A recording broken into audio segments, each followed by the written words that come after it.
बहुत अच्छा नहीं बोल पा रहा हूँ, तो बड़ी बड़ी बात बोलने के बजाय सीधा शुरू कर देता हूँ। भाई, लाइट स्पेस में वेव के रूप में ट्रेवल करती है। पार्टिकल्स के रूप में ट्रेवल करती मानोगे तो लाइट से रिलेटेड डिफरेंट, लाइट से एसोसिएटेड डिफरेंट घटनाएं एक्सप्लेन नहीं कर पाते हो। हाइजिन ने सबसे पहले लाइट को वेव की तरह कंसीडर करके लाइट का इंटरफेरेंस, लाइट के डिफ्रैक्शन और लाइट के पोलराइजेशन को एक्सप्लेन कर लिया था। बट हाइजिन ने लाइट को उसी प्रकार से वेव कंसीडर किया जैसे साउंड वेव होती हैं, और साउंड वेव को ट्रेवल करने के लिए तो मीडियम की आवश्यकता है। तो हाइजिन ने भी ये कंसीडर किया कोई मीडियम होगा, यानी मैकेनिकल वेव की जैसी टाइप की वेव हाइजिन ने लाइट वेव्स को भी, ऑप्टिकल वेव्स को भी कंसीडर किया। और मैकेनिकल वेव्स को तो प्रोपेगेट करने के लिए मीडियम की जरूरत होती है, तो हाइजिन ने कहा कि there is all pervading medium, सब जगह विद्यमान कोई मीडियम, उसको नाम दिया ईथर, और इस ईथर में से लाइट वेव्स यानी ऑप्टिकल वेव्स ट्रेवल करती हैं। तो समय बीतता गया और ईथर के चक्कर में लोग रहते गए। एक समय ये भी आ गया जब मैक्सवेल ने, जेम्स क्लार्क मैक्सवेल ने अपनी इलेक्ट्रोमैग्नेटिक थ्योरी भी रख दी थी, और वो सत्यापित भी हो गई थी। हर्ट्ज एक्सपेरिमेंट के बाद कम्युनिकेशन भी होना शुरू हो गया था, और इलेक्ट्रोमैग्नेटिक वेव्स को प्रोपेगेट करने के लिए किसी मीडियम की आवश्यकता होती भी नहीं है। फिर भी ईथर का भूत आसानी से नहीं उतरा, और धीरे धीरे एक्सपेरिमेंटल एविडेंस मिल गए कि ऐसे किसी ईथर की ना तो आवश्यकता है, ना ही ऐसा कोई ईथर है। माइकलसन मोरले एक्सपेरिमेंट होने के बाद बहुत सारी बातें हो गई थी।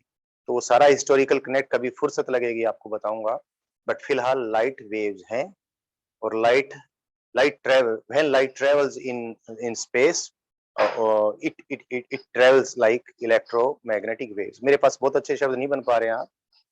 लाइट स्पेस में इलेक्ट्रोमैग्नेटिक वेव के रूप में ट्रेवल करती है, this is better word. Light space में इलेक्ट्रोमैग्नेटिक वेव के रूप में ट्रेवल करती है, और इसको किसी मीडियम की आवश्यकता नहीं है। बहुत सारे ऐसे मीडियम होंगे जिनमें से इलेक्ट्रोमैग्नेटिक वेव आर पार जा सकती है, जिनको हम ट्रांसपेरेंट मीडियम कहेंगे। बहुत सारे ऐसे मेटेरियल मीडियम होंगे जिसमें इलेक्ट्रोमैग्नेटिक वेव आर पार नहीं जा सकती है, तो वो ओपेक होंगे। बहुत सारे ऐसे भी होंगे इलेक्ट्रोमैग्नेटिक मीडियम जिसमें जिसकी अगर प्रॉपर थिकनेस है तो इलेक्ट्रोमैग्नेटिक वेव आर पार चली जाएगी, नहीं तो आर पार नहीं जाएगी। तो डिपेंड करेगा इलेक्ट्रोमैग्नेटिक वेव की क्या फ्रीक्वेंसी है और मेटेरियल मीडियम क्या है। तो one thing is clear, light that is light waves that is optical waves, they are electromagnetic waves. Light wave के रूप में ट्रेवल करेगी, और कौन सी वेव? इलेक्ट्रोमैग्नेटिक वेव के रूप में ट्रेवल करेगी, और वो ट्रांसवर्स वेव्स हैं। ट्रांसवर्स में से क्लियर हुआ, लाइट ट्रांसवर्स वेव्स हैं, इलेक्ट्रोमैग्नेटिक वेव ट्रांसवर्स वेव्स हैं। वो मैं आपको पहले डेरिवेशन में करवा चुका हूँ जब इलेक्ट्रोमैग्नेटिक वेव्स पढ़ाया था। तो इलेक्ट्रोमैग्नेटिक वेव जो कि लाइट है, स्पेस में ट्रेवल करते वक्त जो ट्रांसवर्स वेव्स हैं, और ट्रांसवर्स नेचर पोलराइजेशन नाम की फिनोमिनन के जरिए हमें क्लियर हुआ। ठीक है बच्चों, तो मैंने क्या करना है अभी, लाइट को इलेक्ट्रोमैग्नेटिक वेव कंसीडर करते हुए, लाइट को वेव्स कंसीडर करते हुए विभिन्न विभिन्न different different phenomenon, different different effects produced by lights explain करने हैं। रिफ्लेक्शन भी, रिफ्रैक्शन भी, इंटरफेरेंस भी, डिफ्रैक्शन भी, एंड पोलराइजेशन भी, ये इस चैप्टर का सिलेबस है। तो जैसे हम शुरुआत करेंगे कि वेव फ्रंट क्या होता है, क्योंकि हाइजिन ने जिस प्रकार से शुरुआत की, हमने हाइजिन वाले तरीके से बात की शुरुआत करनी है। वेव फ्रंट्स कंस्ट्रक्ट कर करके लाइट के डिफरेंट इफेक्ट्स को एक्सप्लेन करना है। तो first let me state what the wave front is. कोई लाइट की सोर्स है, कोई वेव डिस्टरबेंस की सोर्स है। मैं वेव फ्रंट की बात करता हूं तो ये डेफिनेशन चाहे इलेक्ट्रोमैग्नेटिक वेव हो यानी ऑप्टिकल वेव्स हो, या कोई मैकेनिकल वेव हो लाइक साउंड वेव्स, तो सभी के लिए डेफिनेशन रहेगी। Suppose this A point source of wave disturbance, wave disturbance की ये कोई पॉइंट सोर्स है। What it is? First is wave front. Wave front क्या होता है?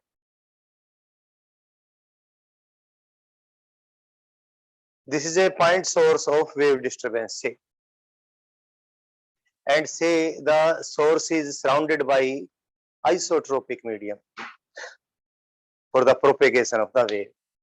Isotropic medium for the propagation of wave means इस point source के चारों तरफ wave सेम स्पीड से सभी डायरेक्शन में प्रोपेगेट होती है। यानी वेव की वेलोसिटी इस डायरेक्शन में भी उतनी ही है, इस डायरेक्शन में भी उतनी है, इस डायरेक्शन में भी, इस डायरेक्शन में भी। सपोज वेव की स्पीड v है, अभी आ जाएगी 1 मिनट में, आज तो थोड़ा डिस्टरबेंस हो ही रहा है अभी। आ गई। तो सपोज वेव की स्पीड v है, तो t टाइम में इस पॉइंट सोर्स से निकलने वाला वेव डिस्टरबेंस कितने डिस्टेंस तक दूर चला जाएगा, v इंटू टी डिस्टेंस तक दूर चला जाएगा। और इससे निकल, क्योंकि ये पॉइंट सोर्स है, चारों दिशाओं में वेव इससे इधर भी जाएगी, उधर भी जाएगी। It will go out in all direction starting from this source. तो टी टाइम बाद इससे निकलने वाली वेव्स किस सरफेस पे पहुंच जाएंगी, बहुत आसानी से आप बता दोगे। You will say that they will reach at the surface which will be spherical in shape of radius v into T. तो इससे निकलने वाली वेव्स, इस पॉइंट सोर्स से निकलने वाली वेव्स टी टाइम बाद जिन पॉइंटों पर पहुंच जाएगी, वो पॉइंट्स यदि हम आपस में मिला दें, तो we will get a sphere of radius v into t. ये सोर्स है वेव डिस्टरबेंस की, आइसोट्रोपिक मीडियम में ये रखी है। तो ये जो स्फीयर मैंने v इंटू टी रेडियस का बनाया, इस स्फीयर के सारे पॉइंटों पर वेव यहां से निकलने के बाद सेम टाइम में पहुंची। तो यानी इसका मतलब ये होगा, इस सरफेस के सारे पॉइंटों पर वेव का सेम फेज है। फेज ऑफ वेव बहुत अच्छे से आप जानते हैं, और अभी कोई तो और दिक्कत होगी तो फेज ऑफ वेव के बारे में धीरे धीरे सारा कुछ बताएंगे। फिर भी मैं ये मान के चलूं कि 11th क्लास का आपको वेव मोशन एंड साउंड वाला चैप्टर कुछ तो याद होगा। अगर नहीं है तो अपने साउंड वाले नोट्स को एक बार रिफ्रेश कर लीजिए, शुरू के 7-8 पेज उसके पढ़ लीजिए, शुरू के 7-8 पेज उसके जरूर से जरूर पढ़ लीजिए। तो आपको थोड़ा सा याद दिला दूं मैं, ये कोई सोर्स है वेव की, इससे ओमेगा एंगुलर फ्रीक्वेंसी की वेव्स बाहर निकलती हैं दिस सोर्स से, और भैया लैम्डा वेवलेंथ की वेव्स इससे बाहर निकलती हैं। तो मुझे ये बताएं कि सपोज 0 टाइम पे इस सोर्स के ऊपर वेव का फेज डेल्टा है, तो स्मॉल टी टाइम बाद यहाँ पर वेव का फेज कितना हो जाएगा। आप थोड़ा सा ये एक बार रिमाइंड, क्योंकि इसकी अभी आज ही जरूरत पड़ने वाली है। मैं एक बार थोड़ा सा फेज ऑफ वेव के बारे में पूछूंगा, आप थोड़ा तैयार रहें। Phase of wave, say this is a point source of wave. From here the waves are going out of angular frequency omega or of wavelength lambda. अगर जीरो टाइम पर जिस भी टाइम को जीरो कहा हमने, तो सोर्स के ऊपर अगर वेव का फेज डेल्टा है, तो टी टाइम पर यहां पर वेव का फेज कितना होगा, बताओ जरा। टी टाइम पर सोर्स के ऊपर ही वेव का फेज कितना होगा, बताओ जरा। शाबाश।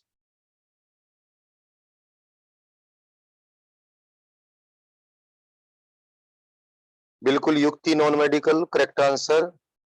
शिवम बिल्कुल ठीक आंसर, रघुवीर बिल्कुल ठीक आंसर, कुणाल बिल्कुल ठीक आंसर,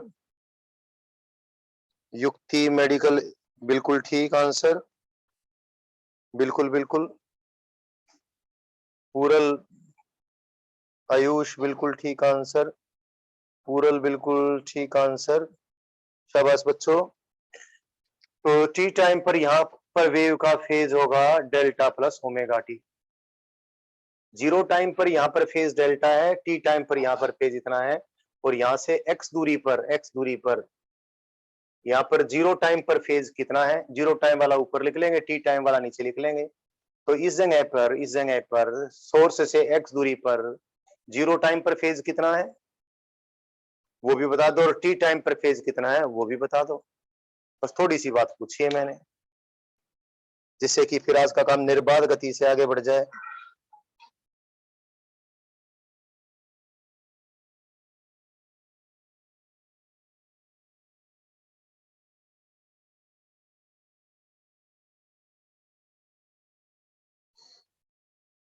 बिल्कुल ठीक लिखे हो शिवम तुम, बिल्कुल ठीक, शाबाश।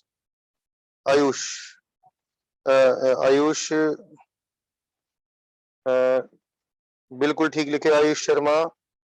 और सुचेता सेड लेट मी इन। सुचेता अगर आने की कोशिश में है तो शिवम इसको अलाउ कर दो। कुणाल, बिल्कुल ठीक लिखे हो। युक्ति बिल्कुल ठीक लिखे हो। युक्ति दोनों ही बिल्कुल ठीक लिखे हैं। शिवम,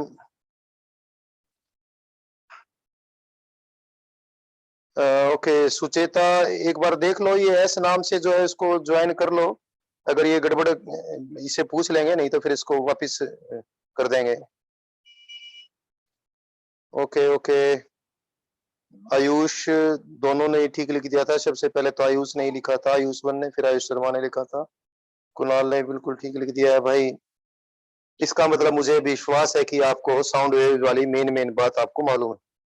देखो बच्चों, वेव मोशन एंड साउंड के नोट्स के शुरू के आप जो जो एक पेज नंबरिंग तो मुझे मालूम नहीं बच्चों, डेरिवेशन ऑफ वेव इक्वेशन तक आप सारा जरूर से जरूर पढ़ लें, उसको समझ लें, हमारा टाइम बचेगा। वो काम बहुत अच्छे से करवा रखा है, ठीक है।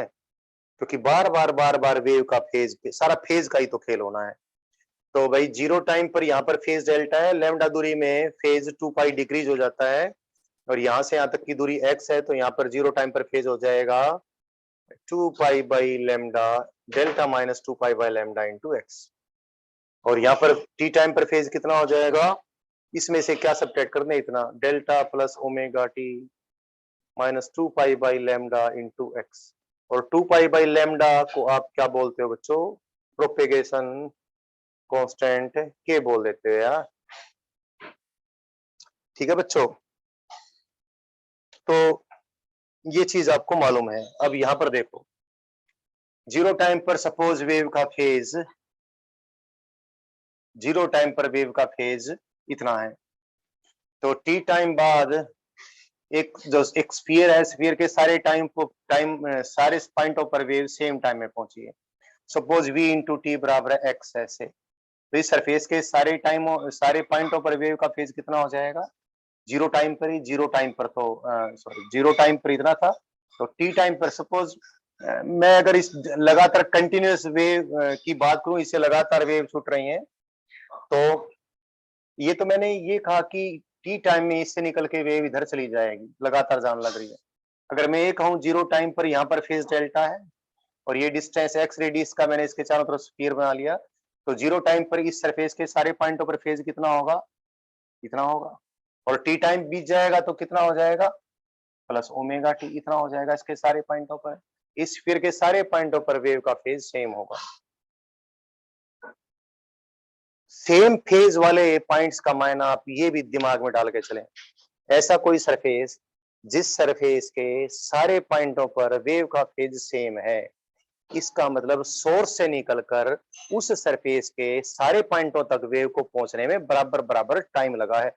और ये सबसे बड़ी बात है, प्लीज आई रिपीट, कोई ऐसा सरफेस आपने देख लिया जिस सरफेस के सारे पॉइंटों पर वेव का फेज एक समान है, तो इसका मतलब ये हुआ उस सरफेस के सारे पॉइंटों पर वेव सोर्स से निकलकर सेम टाइम में पहुंची है। तो ऐसा सरफेस जिसके सारे पॉइंटों पर वेव सेम टाइम में पहुंची है, या फिर यूं कह लें कि ऐसा सरफेस जिसके सारे पॉइंटों पर वेव का फेज एक समान है, उस सरफेस को हम वेव फ्रंट बोलते हैं। वेव फ्रंट की डेफिनेशन में 1 मिनट में भी बोल के आगे बात बढ़ाता तो थोड़ी सी बात कम समझ में आती, फिर मुझे बार बार आगे करना पड़ता। अब ये बात मैंने समझा दी है, हो सकता है समझ में नहीं आएगी तो आप पूछ भी लेंगे वापस, but listen, what is a wave front, locus of the points at which the phase of wave is same, यानी सेम फेज के पॉइंटों के लोकस को हम वेव फ्रंट बोलते हैं।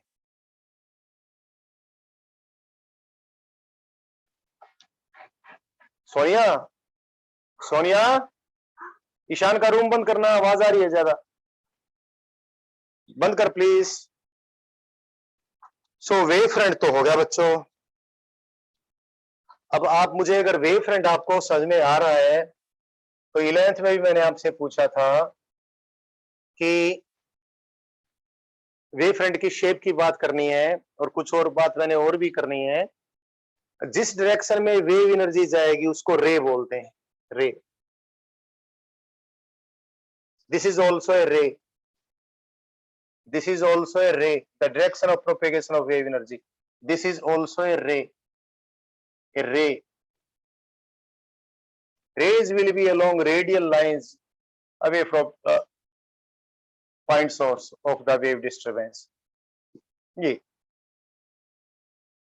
रेज है और ये वेव फ्रंट है। तो एक चीज तो आप अभी से ध्यान में रखें कि बहुत बार ऐसा होगा हम रेज भी ड्रा करेंगे और हम वेव फ्रंट भी ड्रा करेंगे। सोनिया तूने बंद नहीं किया दरवाजा ईशान का? तो आवाज तो बहुत ज्यादा आ रही है। एक मिनट बच्चों,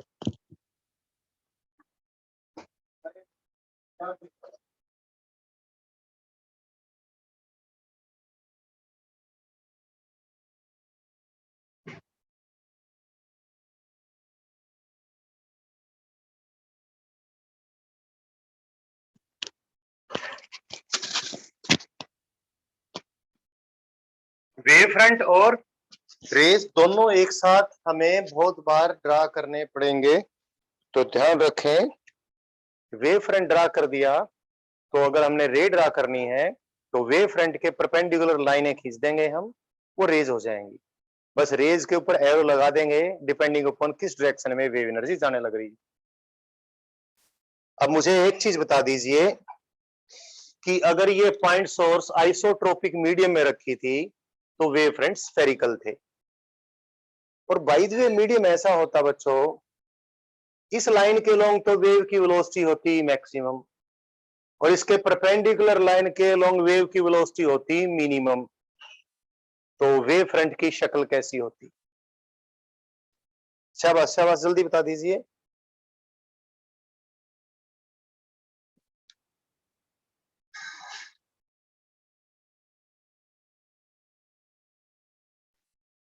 लक्ष्य बेटा, ये तो एलिप्स कोई सरफेस नहीं होता बेटा। आपकी बात मैं समझ रहा हूं, आप ठीक लिखे हो, बट हाँ आयुष, आप ठीक लिखे हो, बट एलिप्स को जब घुमा देते हैं तो जो सरफेस बनता है उसको एलिप्सॉइड बोलते हैं, एलिप्सॉइडल। ठीक है? हाँ Ayush, you said oval, you said egg like, but you take this word, एक शब्द अपने दिमाग में डाल लें, सर्कल को रोटेट कर दें अबाउट इट्स डायमीटर तो जो आकृति बनती है उसको स्फीयर बोलते हैं। इलिप्स को रोटेट कर दें about its either semi major axis और semi minor, sorry about its major axis और अबाउट इट्स माइनर एक्सिस, तो जो सरफेस बनेगा उसको इलिप्सॉइड बोलते हैं। आप दो तीन बच्चों ने इलिप्स लिखा, वो ठीक है, बट वो इलिप्स तो प्लेनर आकृति होती है। ठीक, बिल्कुल ठीक लिखा आप बच्चों ने, शाबाश। तो वेव फ्रंट आपको समझ में आ ही गया है, बस थोड़ा सा मैंने वेव फ्रंट के बारे में और भी बताना है। अगर भाई सोर्स ऑफ लाइट ऑब्जर्वर से काफी दूर हो, ऑब्जर्वर है बहुत दूर भाई, बहुत दूर ऑब्जर्वर है, ये सोर्स ऑफ है लाइट या कोई साउंड वेव की सोर्स है, वेव सोर्स काफी दूर है ऑब्जर्वर से और ऑब्जर्वर यहाँ पर है, तो ऑब्जर्वर के पास जो स्फेरिकल वेव फ्रंट पहुंचा, उस स्फेरिकल वेव फ्रंट का एक छोटा सा पार्ट ऑब्जर्वर ने कंसीडर करना है, so it will appear like a plane। तो wave front can be a plane as well। Basically plane wave front is an approximation of spherical wave front। अगर wave की सोर्स ऑब्जर्वर से बहुत ज्यादा दूर है तो स्फीयर का एक छोटा सा पार्ट वो प्लेन की तरह कंसीडर करेगा तो उसको हम प्लेन वेव फ्रंट कहेंगे। तो बेसिकली प्लेन वेव फ्रंट, अच्छा कोई प्लेन वेव फ्रंट है और बता देता हूँ थोड़ा, शायद तो आप समझ गए हो गए। शुरू की ये छोटी छोटी बातें हैं, दे आर टाइम कंज्यूमिंग, इतनी बड़ी बात नहीं है बट बतानी पड़ती हैं। ये स्फेरिकल, ये कोई source of light, source of wave disturbance है। The waves are going out from here, the waves are going out, these are rays, what I draw, these are the rays, these are the rays, these are the rays। ये spherical wave front है, spherical wave front है, spherical wave front है, spherical wave front. इस spherical wave front का एक छोटा सा part, ये तो वेव की सोर्स यहीं पर है यार। अगर ये करोड़ों किलोमीटर दूर हो तो जो जितना बड़ा स्फेरिकल वेव फ्रंट ऑब्जर्वर के पास आएगा, यानी सूरज से चल के लाइट रे जब धरती पे आएंगी तो उस स्फेरिकल वेव फ्रंट का कितना छोटा सा पार्ट हम देखेंगे, उसको देखें तो that is a plane wave front.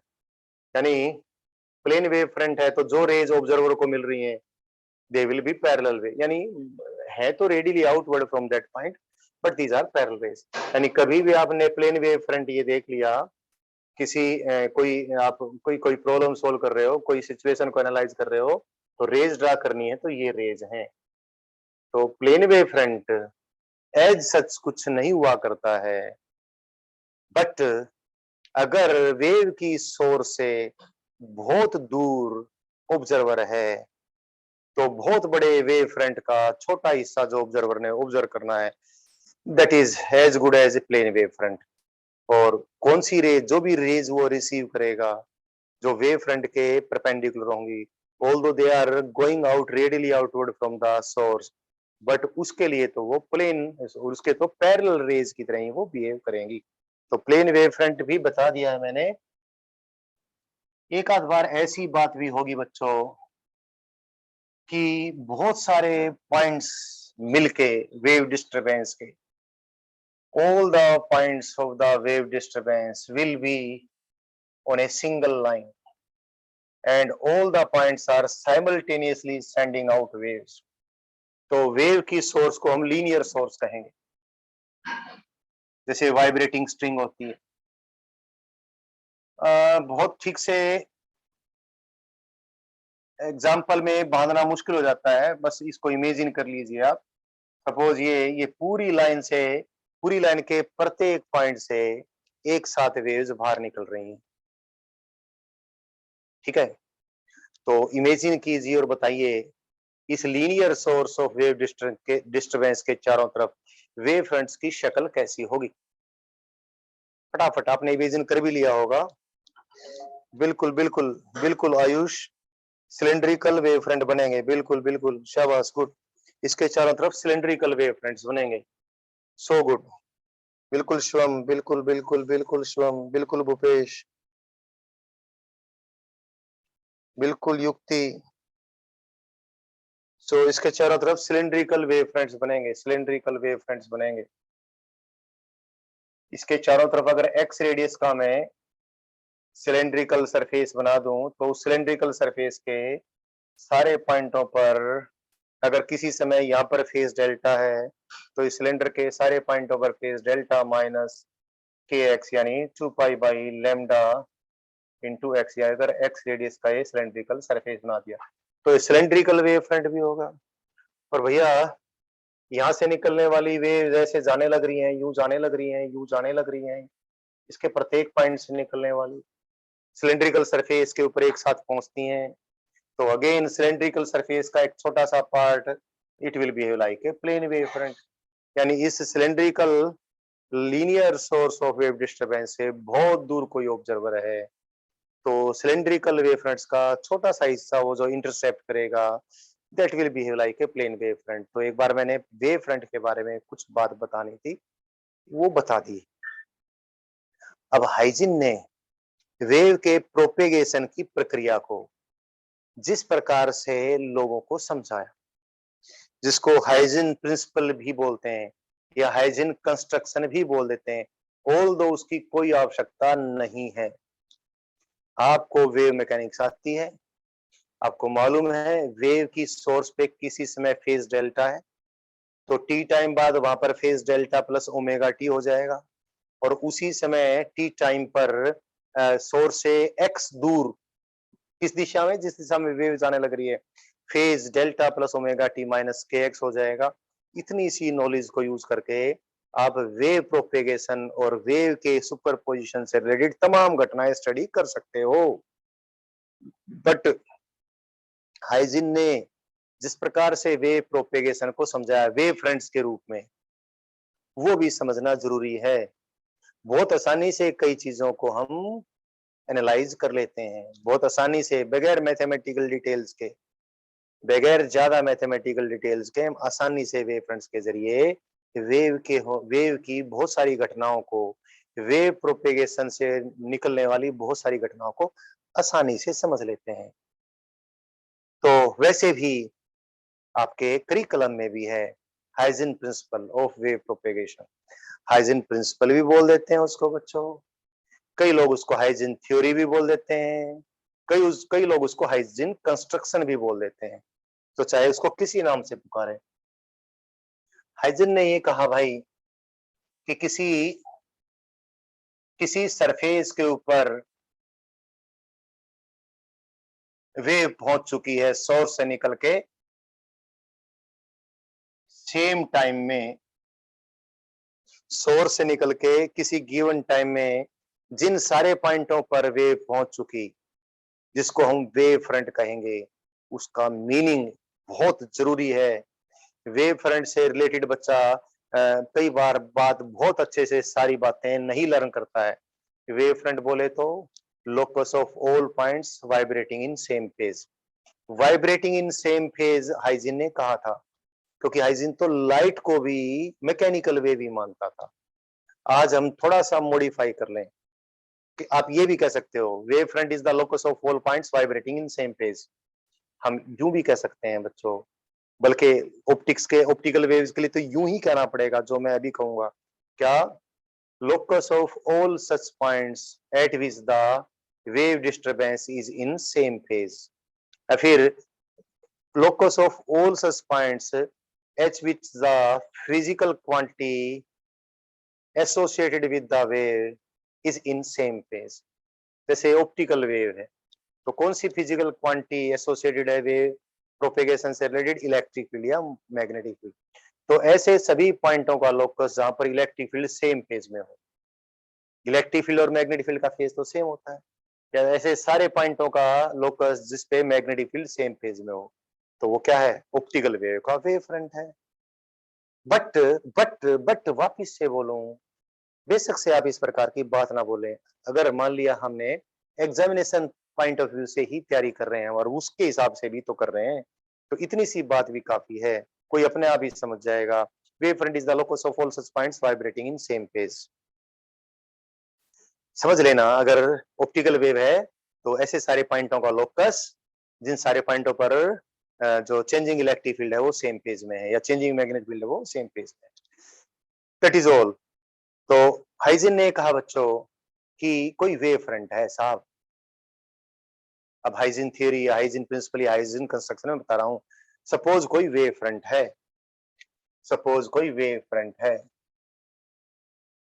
कि पीछे कोई वेव की सोर्स है, उससे निकलने वाला डिस्टरबेंस इसके सारे पॉइंटों पर सेम फेज में पहुंचा है। हाँ, टाइम वाली बात मैं बार बार भूल रहा हूं, जो इसी को बताने के लिए मैं 1 मिनट के लिए माइक के सामने आकर, कैमरे के सामने आकर आपको बता रहा था। वेव फ्रंट से रिलेटेड खाली एक ही फैक्ट बच्चे को याद कई बार रहता है और गड़बड़ कर लेता है, locus of all such points which are vibrating in same phase. भाई ये तो है, जो मेन चीज है जो हमने यूज करनी है वो ये है, locus of all such points at which the wave has reached in same time starting from its source. Wave अपनी सोर्स से शुरू होकर जिन जिन बिंदुओं पर सेम समय में पहुंची है, उन बिंदुओं को मिलाने वाला सरफेस ही वेव फ्रंट है। ऑफ कोर्स सेम टाइम में पहुंची है तो उन बिंदुओं पर जो चेंजिंग फिजिकल क्वांटिटी वो सेम फेज में होगी। टाइम वाली बात बहुत महत्वपूर्ण है, देखना बहुत सारी कैलकुलेशन में टाइम के हिसाब से करूंगा। तो ये कोई वेव फ्रंट है। तो हाइजीन ने कहा कि इस वेव फ्रंट का प्रत्येक पॉइंट भी, हाइजीन नंबर कहा कि जिस सरफेस के ऊपर वेव एक साथ पहुंच गई सोर्स से निकलकर, ये जो वेव फ्रंट बन गया, let us call it primary wave front, इसको हम प्राइमरी वेव फ्रंट कह दें।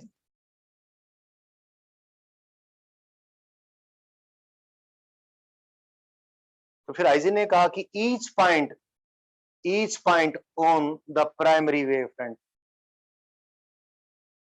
each point on the primary wavefront also becomes the source of waves, sending out waves in all directions। उसने कहा कि इस प्राइमरी वेव फ्रंट का प्रत्येक पॉइंट भी अपने आप में point source of wave disturbance बन जाता है।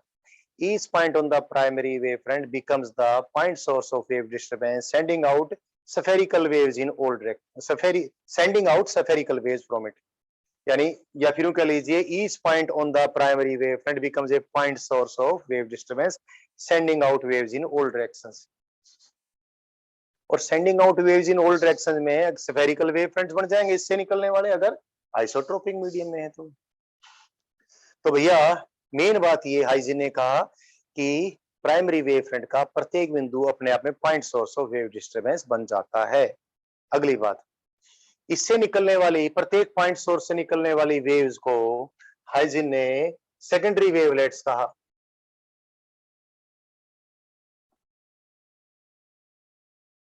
यानी प्रत्येक पॉइंट से सेकेंडरी वेवलेट्स निकलेंगी, तो फिर उसके बाद इनसे निकलने वाली वेव्स कहीं दूर फैल जाएंगी, फिर नया वेव फ्रंट जो बनेगा उसको सेकेंडरी वेव फ्रंट कहेंगे। तो हाइजीन ने कहा कि टी टाइम बाद, आफ्टर टाइम टी, नया जो वेव फ्रंट होगा वो बनेगा, फिर वो नया वेव फ्रंट को प्राइमरी वेव फ्रंट की तरह ट्रीट करके उसके बाद फिर एक और नया वेव फ्रंट बनेगा, और इस प्रकार और ज्यादा दूर तक वेव फ्रंट फैलते जाएंगे, यानी वेव आगे फैलती जाएगी। इन सब बातों की कोई जरूरत है नहीं, बट चीजों को आसानी से हम समझ सकते हैं। तो सपोज ये कोई प्राइमरी वेव फ्रंट है, तो टी टाइम बाद जो नया वेव फ्रंट जिसको मैं सेकेंडरी वेव फ्रंट कहूंगा, कैसे बनाऊंगा, तो भाई इसके चारों तरफ v इंटू टी रेडियस का एक स्फीयर ड्रा कर दिया हमने। We have drawn a sphere of radius v into t around each point of the primary wave front.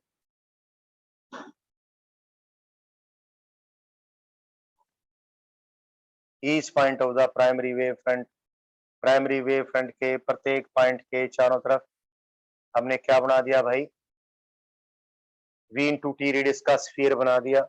यहाँ से निकलने वाली वेव्स इधर यहाँ पहुंच जाएंगी, इस सरफेस पे, इस पे पहुंच जाएंगी, इस पे पहुंच जाएंगी, और फिर टी टाइम बाद नया वेव फ्रंट क्या होगा, तो हाइजीन ने कहा इन सारे सेकेंडरी वेवलेट्स का जो फॉरवर्ड सरफेस ऑफ टेंजेंसी होगा, forward surface of tangency, backward नहीं, वेव इधर जाने लग रही है, it is going like this, source इधर है, ऐसे वेव जाने लग रही है, wave has is going in this direction.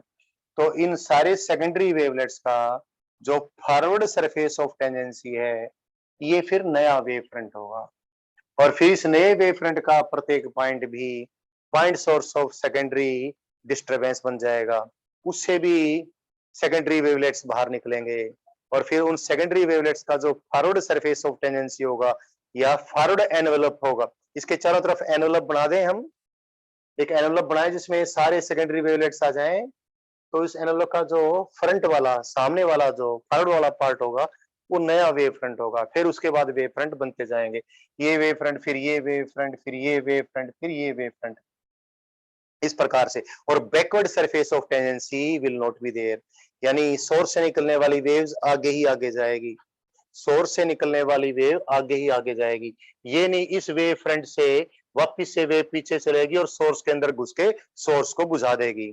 यानी only forward surface of tangency are to be taken into consideration।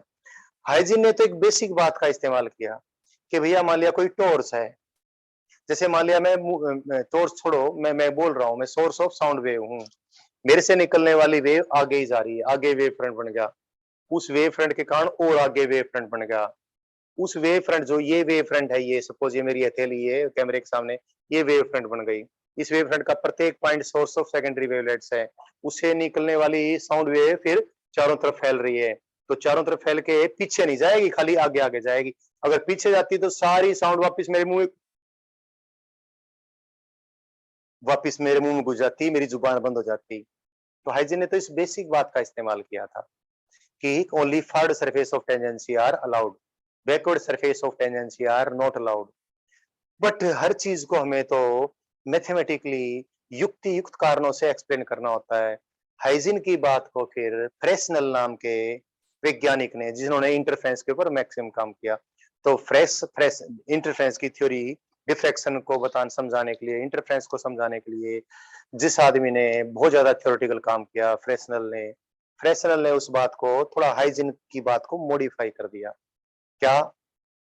जो भी वेव फ्रंट है, वेव फ्रंट के प्रत्येक पॉइंट से निकलने वाली वेव्स, नंबर एक बात तो यू क्यों रखी उसने हाइजीन वाली, क्या every point of the wave front becomes a point source of wave disturbance.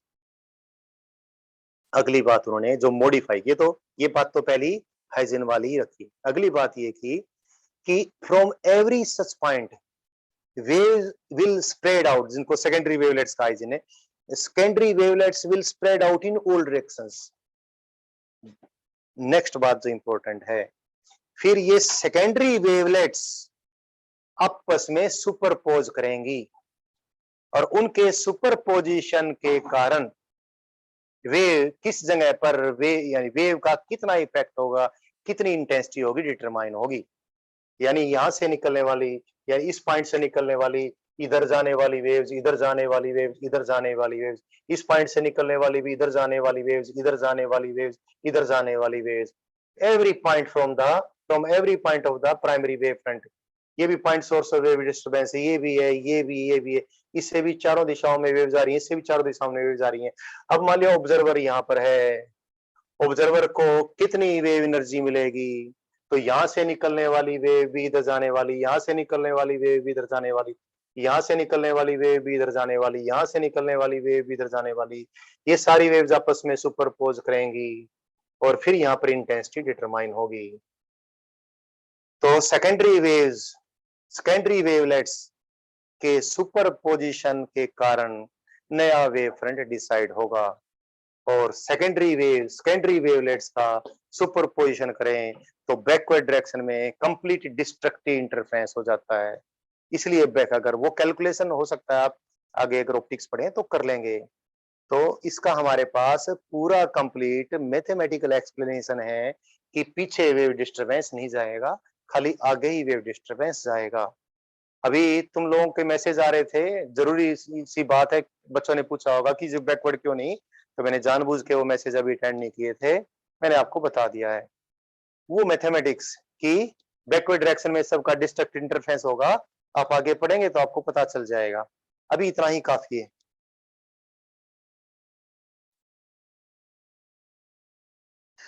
Swam has written, but sir, each point on the primary wavefront is source of wave disturbance in only one direction. Then how it is emerging disturbance? नहीं नहीं नहीं नहीं नहीं नहीं शोम, आप एक बात समझें, एक बेसिक बात समझो जरा। ये वेव फ्रंट वाली बात कोई जरूरी नहीं है हम इसके जरिए ही ये पढ़ें। मैंने आपको एक बात बहुत पहले बताई शोम, नंबर एक, तो हमें वेव फ्रंट कंस्ट्रक्ट करने की आवश्यकता ही नहीं है। हम तो भैया वेव की सोर्स है, यहाँ से निकलने वाली वेव इधर भी जाएगी, ये सचमुच सोर्स है, यहाँ से निकलने वाली वेव इधर भी जाएगी, इधर भी जाएगी, इधर भी जाएगी, तो हमें मालूम है टी टाइम बाद कहाँ पर कितना फेज होगा, कहाँ पर यानी एक्स की वैल्यू पर कितना फेज होगा, हम निकाल के वहां पर इंटेंसिटी वगैरह हम किसी न किसी मेथड से निकालेंगे, हमारे पास है, हम सारा कुछ कर लेंगे। वेव फ्रंट वाली कंस्ट्रक्ट के जरिए कैलकुलेशंस बहुत कम करनी पड़ेंगी। और दुख रही बात की वेव फ्रंट वाली बात जो तुम कह रहे हो, बच्चे यहाँ पर वेव पहुंच गई, सपोज इलेक्ट्रोमैग्नेट वेव है, इलेक्ट्रोमैग्नेट वेव यहाँ पहुंच गई, इलेक्ट्रोमैग्नेट वेव यहाँ पहुंच रही है इस पॉइंट पर, तो इस पॉइंट पर अगर किसी प्रकार से कोई ऑक्सिलेटिंग इलेक्ट्रिक फील्ड है, उस ऑक्सीलेटिंग इलेक्ट्रिक फील्ड के कारण से, यानी ऑक्सीलेटिंग इलेक्ट्रिक फील्ड यहाँ पर बनी है, तो इसके कारण से इधर, इसके कारण से इस ऑक्सीलेटिंग इलेक्ट्रिक फील्ड के कारण से इधर कैसे इस जगह पर कोई इलेक्ट्रोमैग्नेटिक डिस्टरबेंस बनेगा नहीं बनेगा, फिर हम चारों मैक्सवेल इक्वेशन से डिटरमाइन करेंगे, वो बन जाएगा। ये उसको इसी प्रकार समझ लें कि ये कोई सोर्स है, इस सोर्स से आप या तो यूं कंसीडर करें ये कोई पॉइंट सोर्स है, किसकी, इलेक्ट्रोमैग्नेटिक वेव की, तो इससे यहाँ पर भी इलेक्ट्रिक डिस्टरबेंस पहुंचा है, इलेक्ट्रोमैग्नेटिक यहाँ भी पहुंचा है। आप डायरेक्ट कर लीजिए मैथमेटिकली, या फिर हाइजन वाले तरीके से कर लीजिए। हाइजन वाले तरीके से ये पॉइंट बन गया, तो ये कहेगा कि यहाँ से निकलने वाला डिस्टरबेंस यहाँ भी जा रहा है, यहाँ भी जा रहा है, यहाँ भी जा रहा है, चारों दिशाओं में जा रहा है, और कहाँ पर कितना जा रहा है फिर ये डिपेंड करेगा। यहाँ से निकलने वाला भी यहाँ पर, चलो यहीं पर देखना है, तो सारे पॉइंटों से निकलने वाला यहाँ पर किस प्रकार से इंटरफियर करेगा, किस प्रकार से सुपरपोज करेगा। तो बहुत अगर डिटेल में जाएं, अगर बहुत चीजें हमने निकालनी है, अगर सचमुच ही हमें कैलकुलेशंस ही करनी है सारी, अगर हमने सचमुच ही कैलकुलेशंस ही करनी है सारी, तो ये वेव फ्रंट कंस्ट्रक्ट करके करने वाली बात बड़ी सिरदर्द भी हो जाती है भाई, फिर हम इस पे जाएंगे ही नहीं, फिर तो जो हमें वेव मैकेनिक्स मालूम है उसी के जरिए करेंगे। तो मेरे ख्याल से तुम्हें मिल गया होगा आंसर। हाइजिन को जो समझ में आता था उसने कहा, उसके जरिए एक्सप्लेनेशन हो जाता है, बट उसको कोई फाइनल अथॉरिटी ना मानो। आप किसी भी पॉइंट सोर्स से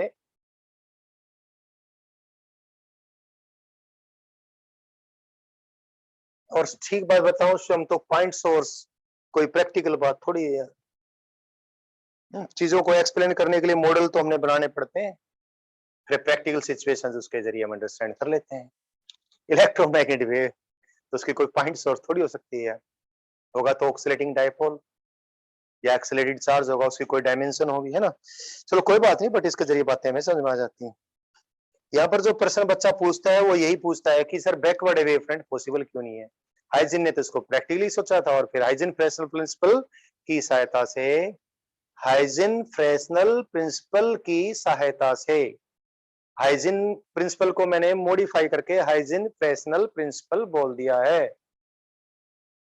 आपकी एचसीवी में ऑप्टिकल वेव्स या लाइट वेव्स नाम से चैप्टर है, जो 12th वाली एचसीवी में नहीं है, 11th वाली एचसीवी में है। तो उसमें फ्रेश हाइजीन प्रिंसिपल को ऑलरेडी मॉडिफाई करके जो हाइजीन फ्रेशनल प्रिंसिपल था वो लिख रखा है, लेकिन फ्रेशनल का नाम एच.सी. वर्मा साहब ने नहीं डाल रखा है, ऑलरेडी वो सुपरपोजिशन वाली बात डाले हुए हैं। बट ध्यान रखें जो एच.सी. साहब ने लिखा है वो हाइजीन फ्रेशनल प्रिंसिपल है, यानी every point of the primary wave front becomes a point source of secondary wave disturbance, and the secondary wavelets emanating out of such point sources, they superpose, and at some other points where the wave disturbance will depend upon how do these secondary wavelets superpose या interfere। तो ये बात जो Fresnel ने modify कर दी थी वो hygiene जो एच.सी. साहब ने लिख रखी है, हाइजीन ने तो सिर्फ यही कहा था कि प्रत्येक पॉइंट प्राइमरी वेव फ्रंट का पॉइंट सोर्स बन जाएगा भाई, और उसके बाद उनसे सेकेंडरी वेवलेट्स छूटेंगी, और जो नया वेव फ्रंट होगा वो फॉरवर्ड सरफेस ऑफ टेंडेंसी होगा, बैकवर्ड सरफेस नॉट अलाउड। और फ्रेशनल ने थोड़ा मॉडिफाई किया, एक्चुअली फ्रेशनल ने एक्सप्लेन करना था कि बैकवर्ड सरफेस पॉसिबल क्यों नहीं है, थियोरेटिकली तो थोड़ा सा कर दिया। ध्यान रखें हम फ्रेशनल हाइजीन प्रिंसिपल को, इनका नाम ले या ना लें कोई जरूरी नहीं है, इसको बहुत ज्यादा यूज करने वाले हैं, क्योंकि बगैर डिटेल्ड मैथमेटिकल स्टेप्स के आपका जो भी सिलेबस है आपके लेवल का, बहुत सारा एक्सप्लेनेशन फटाफट हो जाएगा। बोल दो कुछ मैथमेटिक्स की जरूरत आपको भी पड़ेगी, बट बहुत ज्यादा मैथमेटिकल वर्क रिड्यूस हो जाएगा। तो एक वेव फ्रंट की बात, रेज की बात ये मैंने बतानी थी, ये बता दी है बच्चों। अब आगे कुछ बात करूं, बार बार एक चीज हमें इस्तेमाल, एक क्या कहूं मैं, कंसेप्ट तो वर्ड ठीक से मुझे यूज, कंसेप्ट तो बड़ी बात हो जाती है, एक टर्म मुझे यूज करनी पड़ेगी जिसको बोलूंगा मैं ऑप्टिकल पाथ, एक या फिजिकल क्वांटिटी कह सकता हूँ, ऑप्टिकल पाथ। ये क्या है ये भी बताऊंगा, इसको क्यों यूज करेंगे ये भी अभी बताऊंगा। एक चीज तुम बताओ जरा, इलेक्ट्रोमैग्नेटिक वेव यानी लाइट कह लीजिए, चाहे ऑप्टिकल वेव है, कोई लाइट वेव है, कोई ऑप्टिकल वेव है, उसकी वेवलेंथ वैक्यूम में लैम्डा नॉट है। चलो पहले बात करें रिफ्रैक्टिव इंडेक्स की। Refractive index of a absolute refractive index की बात कर, of a transparent medium is speed of light in vacuum to the speed of light in that medium. मैंने ऑप्टिकल पाथ बताना है, क्या है क्या नहीं है अभी समझ में आ जाएगा। सपोज कोई ट्रांसपेरेंट मीडियम है जिसका refractive index, absolute refractive index mu है। So mu is speed of light in vacuum to the speed of light in that medium, और this is frequency of the waves। Vacuum में जो भी wave की source है उससे किस frequency से वेव बाहर निकल रही है, वो frequency into wavelength in vacuum divide by frequency तो सभी मीडियम में सेम रहेगी into wavelength in second medium. तो lambda not divide by lambda, so lambda equal to, ध्यान रखना भाई, mu is equal to this. ये बहुत बार यूज करूंगा अभी कि किसी ट्रांसपेरेंट मीडियम में अगर लाइट की वेवलेंथ लैम्डा है, और ये फॉर्मूला ऑप्टिकल वेव्स के लिए नहीं, अकोस्टिक वेव्स के लिए यानी साउंड वेव्स के लिए भी है। Refractive index is wavelength in vacuum to the wavelength in the given medium. Sound के लिए एक्चुअली थोड़ा सा हमारी जुबान पकड़ जाती है, बोल तो दिया है मैंने, क्योंकि साउंड वैक्यूम में तो ट्रेवल करती ही नहीं, फिर हमेशा रिलेटिव ही रहेगा। हवा के जरिए किसी और मीडियम को यदि रिफ्रैक्टिव इंडेक्स हम डिफाइन करें तो, क्योंकि साउंड का तो वजूद नहीं है ना वैक्यूम में, तो फिर साउंड के लिए इस प्रकार की बात करें तो एक मीडियम तो रहेगी एयर, और फिर दूसरा कोई और मीडियम रहेगा जिसमें साउंड जा सके। बट अक्सर साउंड की जब बात करते हैं तो रिफ्रैक्टिव इंडेक्स जैसी बात करते भी नहीं है। रिफ्रैक्टिव इंडेक्स वर्ड हम ऑप्टिकल वेव्स के लिए ही यूज किया करते हैं। तो मेन बात यह है कि जिसको हम रिफ्रैक्टिव इंडेक्स कहे ऑप्टिकल वेव्स के लिए, और एब्सोल्यूट रिफ्रैक्टिव इंडेक्स कहे speed of light in vacuum और air to the speed of light in the transparent medium. तो ध्यान रहे ये भी है क्या, वेवलेंथ इन वैक्यूम और air to the wavelength in the transparent medium.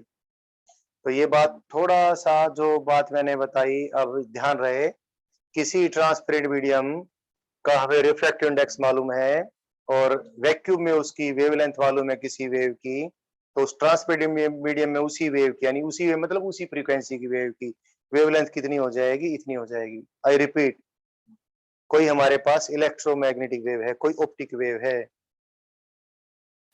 एक बार फिर बोल देता हूं कि मैथमेटिकली तो इस प्रकार की बात हर प्रकार की वेव के लिए हो जाएगी, और जो अगर मैं स्पीड्स की रेशियो को रिलेटिव रिफ्रैक्टिव इंडेक्स कहूं, v1 बाई v2 कहूं, और इसको कोई भी नाम दे दूं, इसको इंडेक्स ऑफ रिफ्रैक्शन या कुछ भी दे दूं, तो ये स्पीड की जो रेशियो है, क्योंकि फ्रीक्वेंसी तो सेम रहेगी, वही वेवलेंथ की रेशियो रहेगी चाहे किसी भी प्रकार की वेव हो। लेकिन इस रेशियो को, जिसको मैंने इंडेक्स ऑफ रिफ्रैक्शन या रिफ्रैक्टिव इंडेक्स कहा, हम बेसिकली ये का ये नाम यानी इंडेक्स ऑफ रिफ्रैक्शन या रिफ्रैक्टिव इंडेक्स, ये वर्ड हम लाइट वेव्स यानी ऑप्टिकल वेव्स के लिए ही यूज करते हैं। ठीक है भाई, और एक और बात, बाय द वे किसी और प्रकार की वेव के लिए भी इस रेशियो को आप इंडेक्स ऑफ रिफ्रैक्शन या रिफ्रैक्टिव इंडेक्स यूज करें तो ध्यान रहे, अगर मैकेनिकल वेव के लिए इसको यूज करते हो तो मैकेनिकल वेव की कोई एग्जिस्टेंस नहीं होती वैक्यूम में। हाँ, फिर यदि आपने एब्सोल्यूट जैसे वर्ड यूज करने हैं, क्योंकि वैसे तो हम करते ही नहीं है, बाय द वे आप करते हैं तो ध्यान रहे मैकेनिकल वेव का वैक्यूम में कोई वजूद नहीं है। एक मीडियम को फिर आप एयर कंसीडर कर लेंगे, एयर के रिलेटिव आप निकालेंगे। But we do not do that. अगर कोई ऐसी बात आए तो आपने करना हो तो आपको बता रहा हूं।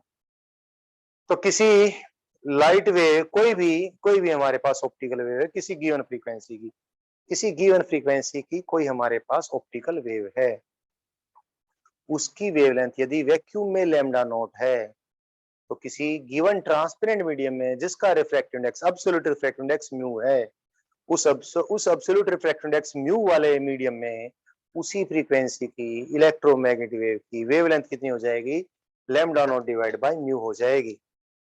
ये बात मैंने आपको बतानी थी जो बता दी है। अब इसको बता के मैंने क्या करना है अभी आपको पता चल जाएगा। मैंने एक चीज लिख रखी है, मैंने ये बतानी है और क्यों बतानी है, क्या मतलब है, ये अभी आपको पता चल जाए। बहुत सारी घटनाएं बच्चों, बहुत सारी घटनाएं वेव्स के सुपरपोजिशन से होने वाली हैं। वेव्स के सुपरपोजिशन से होने वाली बहुत सारी घटनाओं को हमने समझना है। सपोज कोई सोर्स ऑफ वेव डिस्टरबेंस है, इससे निकलने वाली वेव्स इधर भी जा रही हैं, इससे निकलने वाली वेव्स इधर भी जा रही हैं।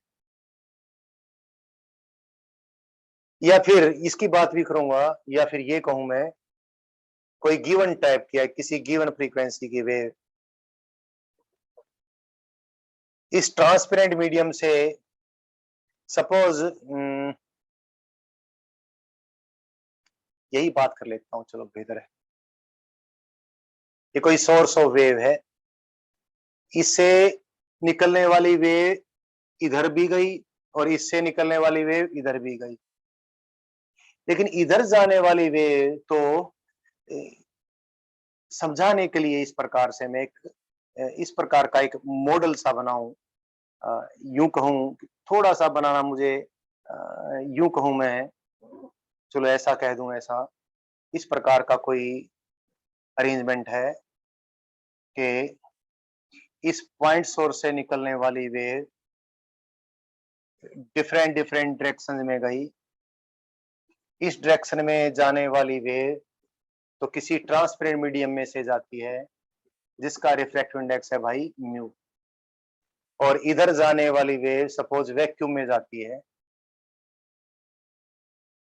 और इस ट्रांसपेरेंट मीडियम में इसने डिस्टेंस ट्रेवल करना होता है एक्स। ये कोई वेव फ्रंट था, ये कोई वेव फ्रंट था, this is a wave front, यानी पॉइंट सोर्स से निकलने वाली वेव, पॉइंट सोर्स से निकलने वाली वेव इस वेव फ्रंट पे पहुंची और इस वेव फ्रंट के बाद इस प्रकार से ट्रांसपेरेंट मीडियम का अरेंजमेंट है कि एक पर्टिकुलर डायरेक्शन में जाने वाली वेव तो किसी ट्रांसपेरेंट मीडियम से गुजरती है जिसका रिफ्रैक्टिव इंडेक्स म्यू है, और इस डायरेक्शन में जाने वाली वेव सपोज वैक्यूम से गुजरती है। बहुत जरूरी है भाई, अभी देखना ऐसी सिचुएशन ही आएंगे हमारे पास बार बार। तो बच्चों ये जो वेव फ्रंट है, यहां पर यहां पर यहां पर यहां पर यहां पर यहां पर, ये तो सारी की सारी वेव्स सेम फेज में यहां पर, लेकिन जब या इस डायरेक्शन में जाने वाली वेव यहां से निकल के यहां पर आई, यहां से निकल के यहां पर आई, तो उतने समय में यहां से चलने वाली वेव कितनी दूर चली जाएगी, आप बहुत आसानी से बता सकते हो। आप कैलकुलेट करके देखें। जब ये वेव फ्रंट बनाना है हमने नया, या फिर यूं कह लीजिए दो तीन तरीके से बात कर सकते हैं। इस ट्रांसपेरेंट मीडियम में से जब यहाँ वेव पहुंची है तो यहाँ पर वेव का फेज कितना है। सपोज यहाँ पर फेज था डेल्टा, इस ये वेव फ्रंट है किसी समय डेल्टा फेज का, तो ये जो पॉइंट है उसी समय कितने फेज का होगा, ये होगा भाई delta minus 2 pi by lambda. Lambda क्या, इस मीडियम में वेवलेंथ अगर लेमडा है इंटू एक्स, और एक्स दूरी पर यहाँ पर जो x दूरी पर यहीं पर अगर बात करूं मैं, यहाँ पर कितना फेज होगा, lambda delta minus 2 pi by lambda not into x. तो सेम दूरी पे यहाँ x दूरी पर यहाँ और x दूरी पर यहाँ दोनों देखो सेम फेज में नहीं, हालांकि यहाँ से यहाँ तक का डिस्टेंस भी x है, यहाँ से यहाँ तक का भी डिस्टेंस x है, लेकिन x ये वेव फ्रंट है, या डायरेक्ट हम ये ऐसा बोल सकते थे, ये वेव फ्रंट लेते ही नहीं, थोड़ा बोलना मुश्किल होता है, यहाँ से इस दिशा में जाने वाली वेव तो मीडियम में से गई x दूरी पर, यहाँ से जाने वाली वेव वैक्यूम में गई, यहाँ पर फेज डेल्टा था तो यहाँ से x दूरी पर यहाँ पर तो फेज इतना है और यहाँ पर फेज कितना है, इतना है। तो इस वेव और इस वेव का अगर हमने फेज डिफरेंस निकालना है तो वो फेज डिफरेंस जीरो थोड़ी है यार, यानी इस फेज को अगर मैं phi1 कहूं और इस फेज को मैं क्या कहूं, phi2 कहूं, तो phi1 अगर phi2 का मैं डिफरेंस लूं तो डिफरेंस कुछ ना कुछ आ जाएगा, जीरो डिफरेंस तो तब होता जब लैम्डा और लैम्डा नॉट बराबर होते। तो एक बार कर दे जरा, सब्ट्रैक्ट कर दें, phi1 में से phi2 सब्ट्रैक्ट कर दें, let us subtract from phi1 phi2 में से या phi2 में से phi1 सब्ट्रैक्ट कर दें, किसी में से भी कोई सब्ट्रैक्ट कर दें। चलो phi1 माइनस phi2 कर दिया हमने, डेल्टा से डेल्टा कट गया भाई, तो ये आ गया मेरे पास क्या 2 पाई बाई, चलो phi2 माइनस phi1 कर दिया, phi2 माइनस phi, कुछ भी कर दें, वो तो एक में पॉजिटिव आएगा दूसरे में नेगेटिव आ जाएगा। phi2 माइनस phi1 कर दिया मैंने, तो मैं इसमें सब्ट्रैक्ट करूंगा तो बच्चों 2 पाई बाई लैम्डा phi2 ये phi2 है, उसमें से मैंने सब्ट्रैक्ट किया ये, तो minus 2 pi by 2x minus 2 pi by lambda not into x, ये ठीक है, ये बिल्कुल बढ़िया है। लेकिन इसको मैं अगर लैम्डा को क्या लिख दूं, लैम्डा नॉट लिख दूं, क्योंकि अक्सर वेवलेंथ वैक्यूम में दे रखी होती है, तो लैम्डा नॉट लिखूंगा तो lambda not divide by mu करूंगा, तो म्यू तो आ जाएगा ऊपर, तो क्या आ जाएगा ये 2 pi by lambda not into mu into x आ जाएगा, और ये 2 pi by lambda not into x आ जाएगा, यानी हमारे पास क्या आ जाएगा 2 pi by lambda not into mu x minus x आ जाएगा। तो बच्चों बात ये, या फिर और बात मैं कहूं वो भी करवाऊंगा अभी, बट पहले तो यही बात कर दूं कि ये जो इस ट्रांसपेरेंट मीडियम के अंदर ऑप्टिकल वेव का जो पाथ है, पाथ लेंथ है एक्स, अक्सर आप क्या करते थे जब मैंने आपको वेव मैकेनिक्स पढ़ाई थी कि चेंज इन फेज डिफरेंस, आपको याद होगा change in phase difference, phase difference में चेंज बराबर है 2 pi by lambda into change in path difference, इस प्रकार की बात की थी। Change in phase difference, change in phase difference, change in phase difference,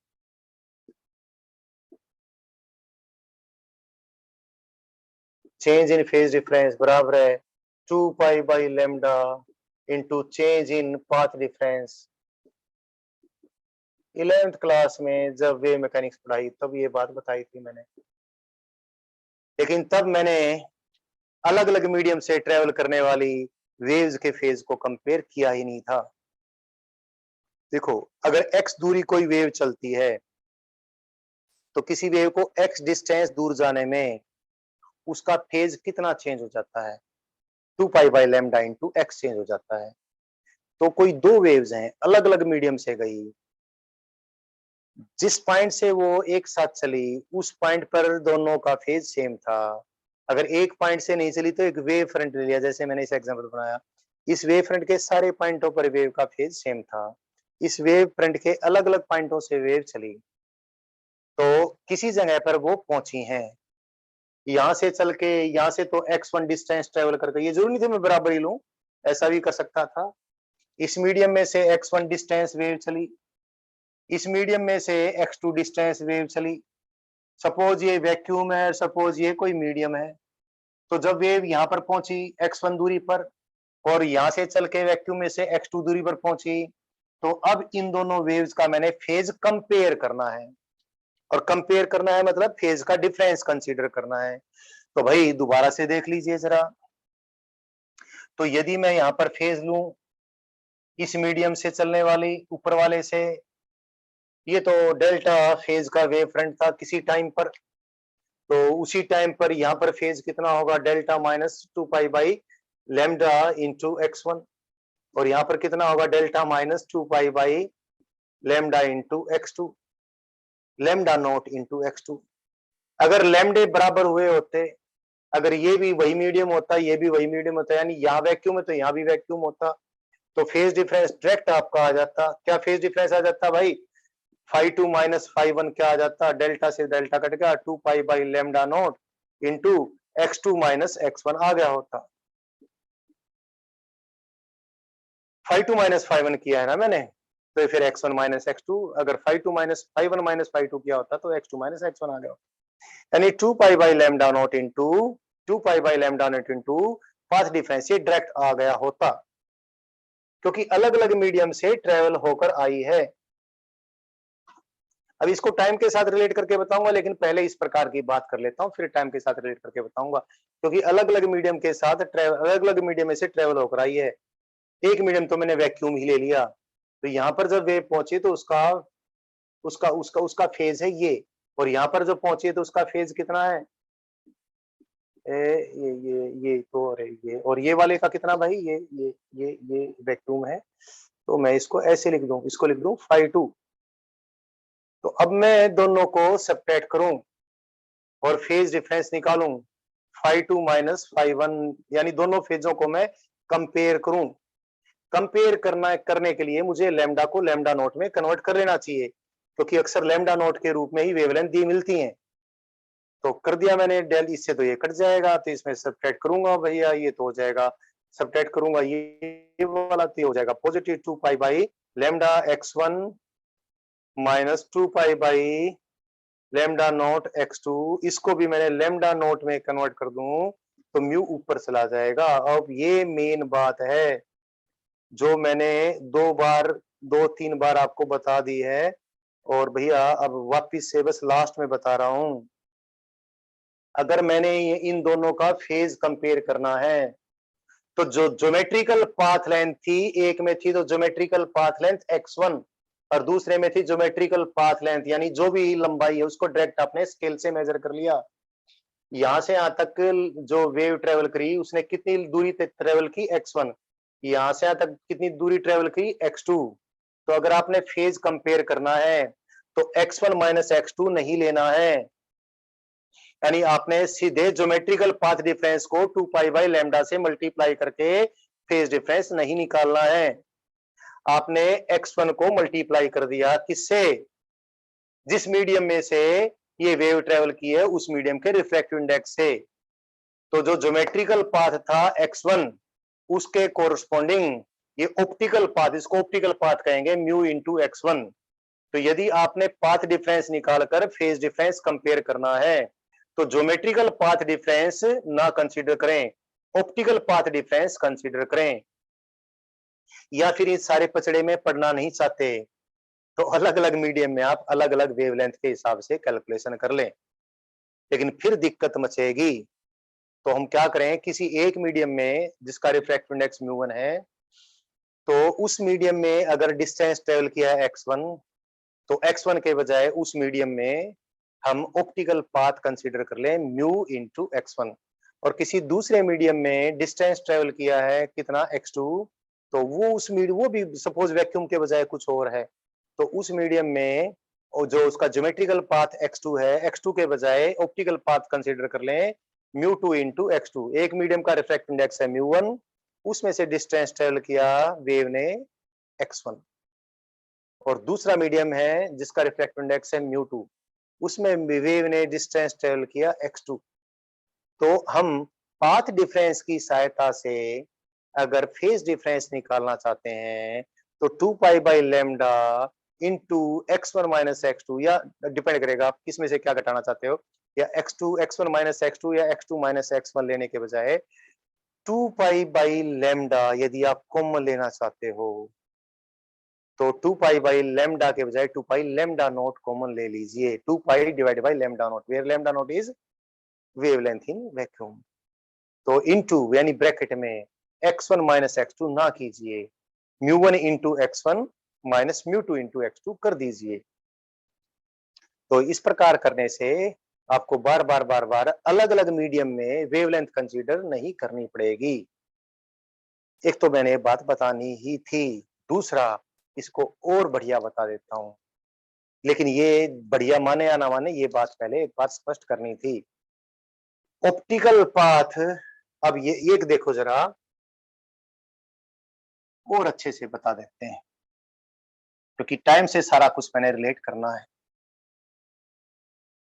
भाई यहां से चलने वाली ये कोई सोर्स ऑफ वेव डिस्टरबेंस है, यहां से चलने वाली वेव इधर तो गई वैक्यूम में और इधर गई किसी ट्रांसपेरेंट मीडियम में जिसका रिफ्लेक्टिव इंडेक्स है म्यू।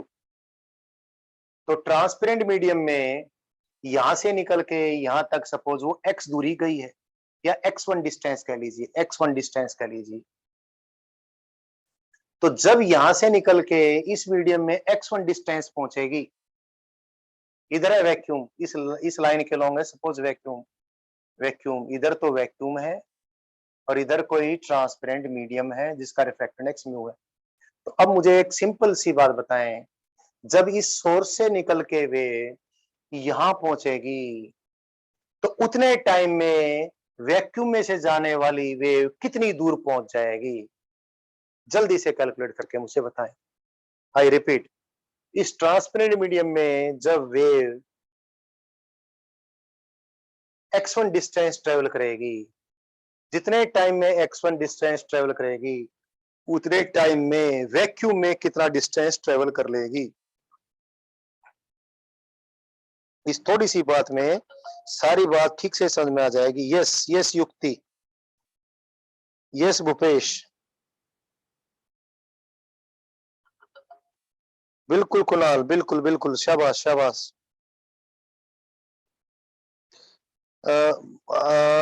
कुणाल, युक्ति, non medical, Ayush one, Bhupesh, Shivam, युक्ति medical,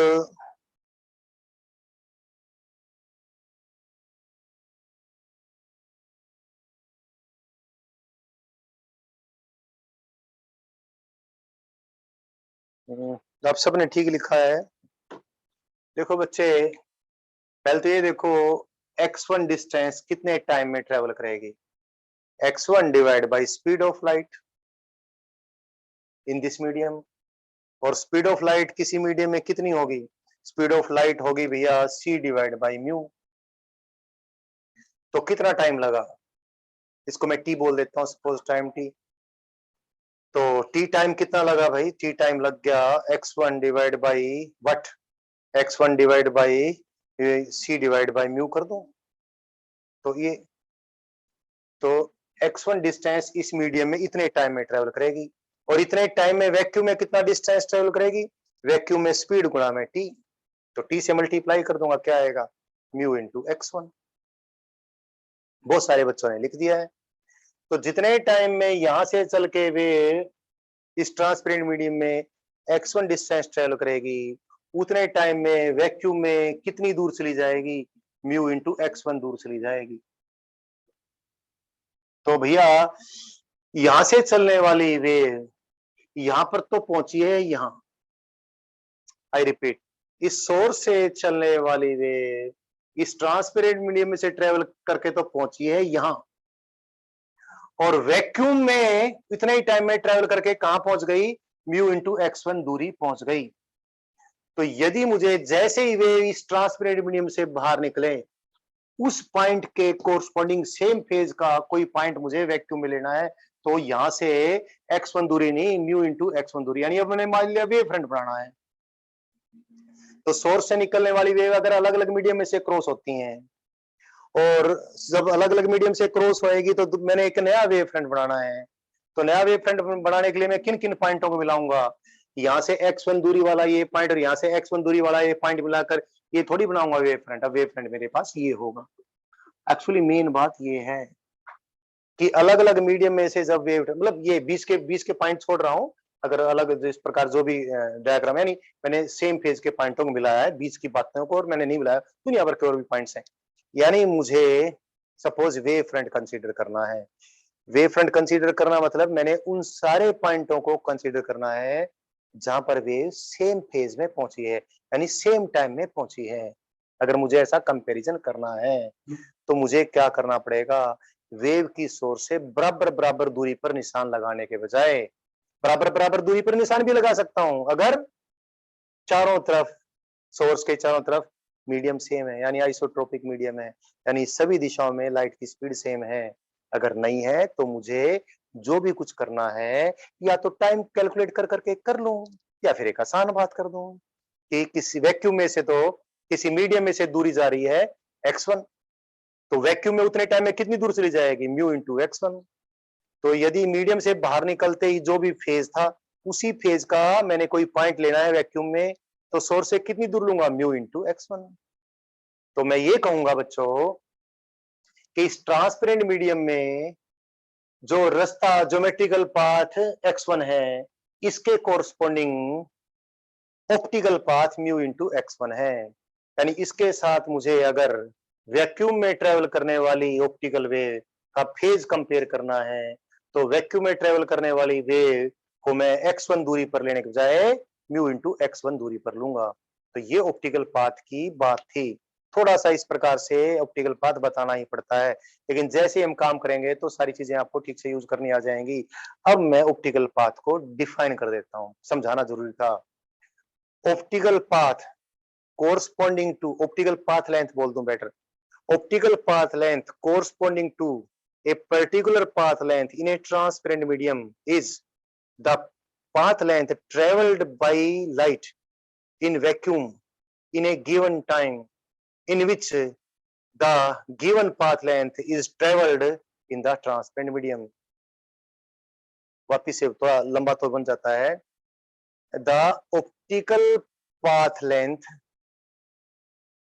corresponding to a given path length in a transparent medium is the distance traveled by light in vacuum in the time in which the given path length is traveled by light in the given transparent medium।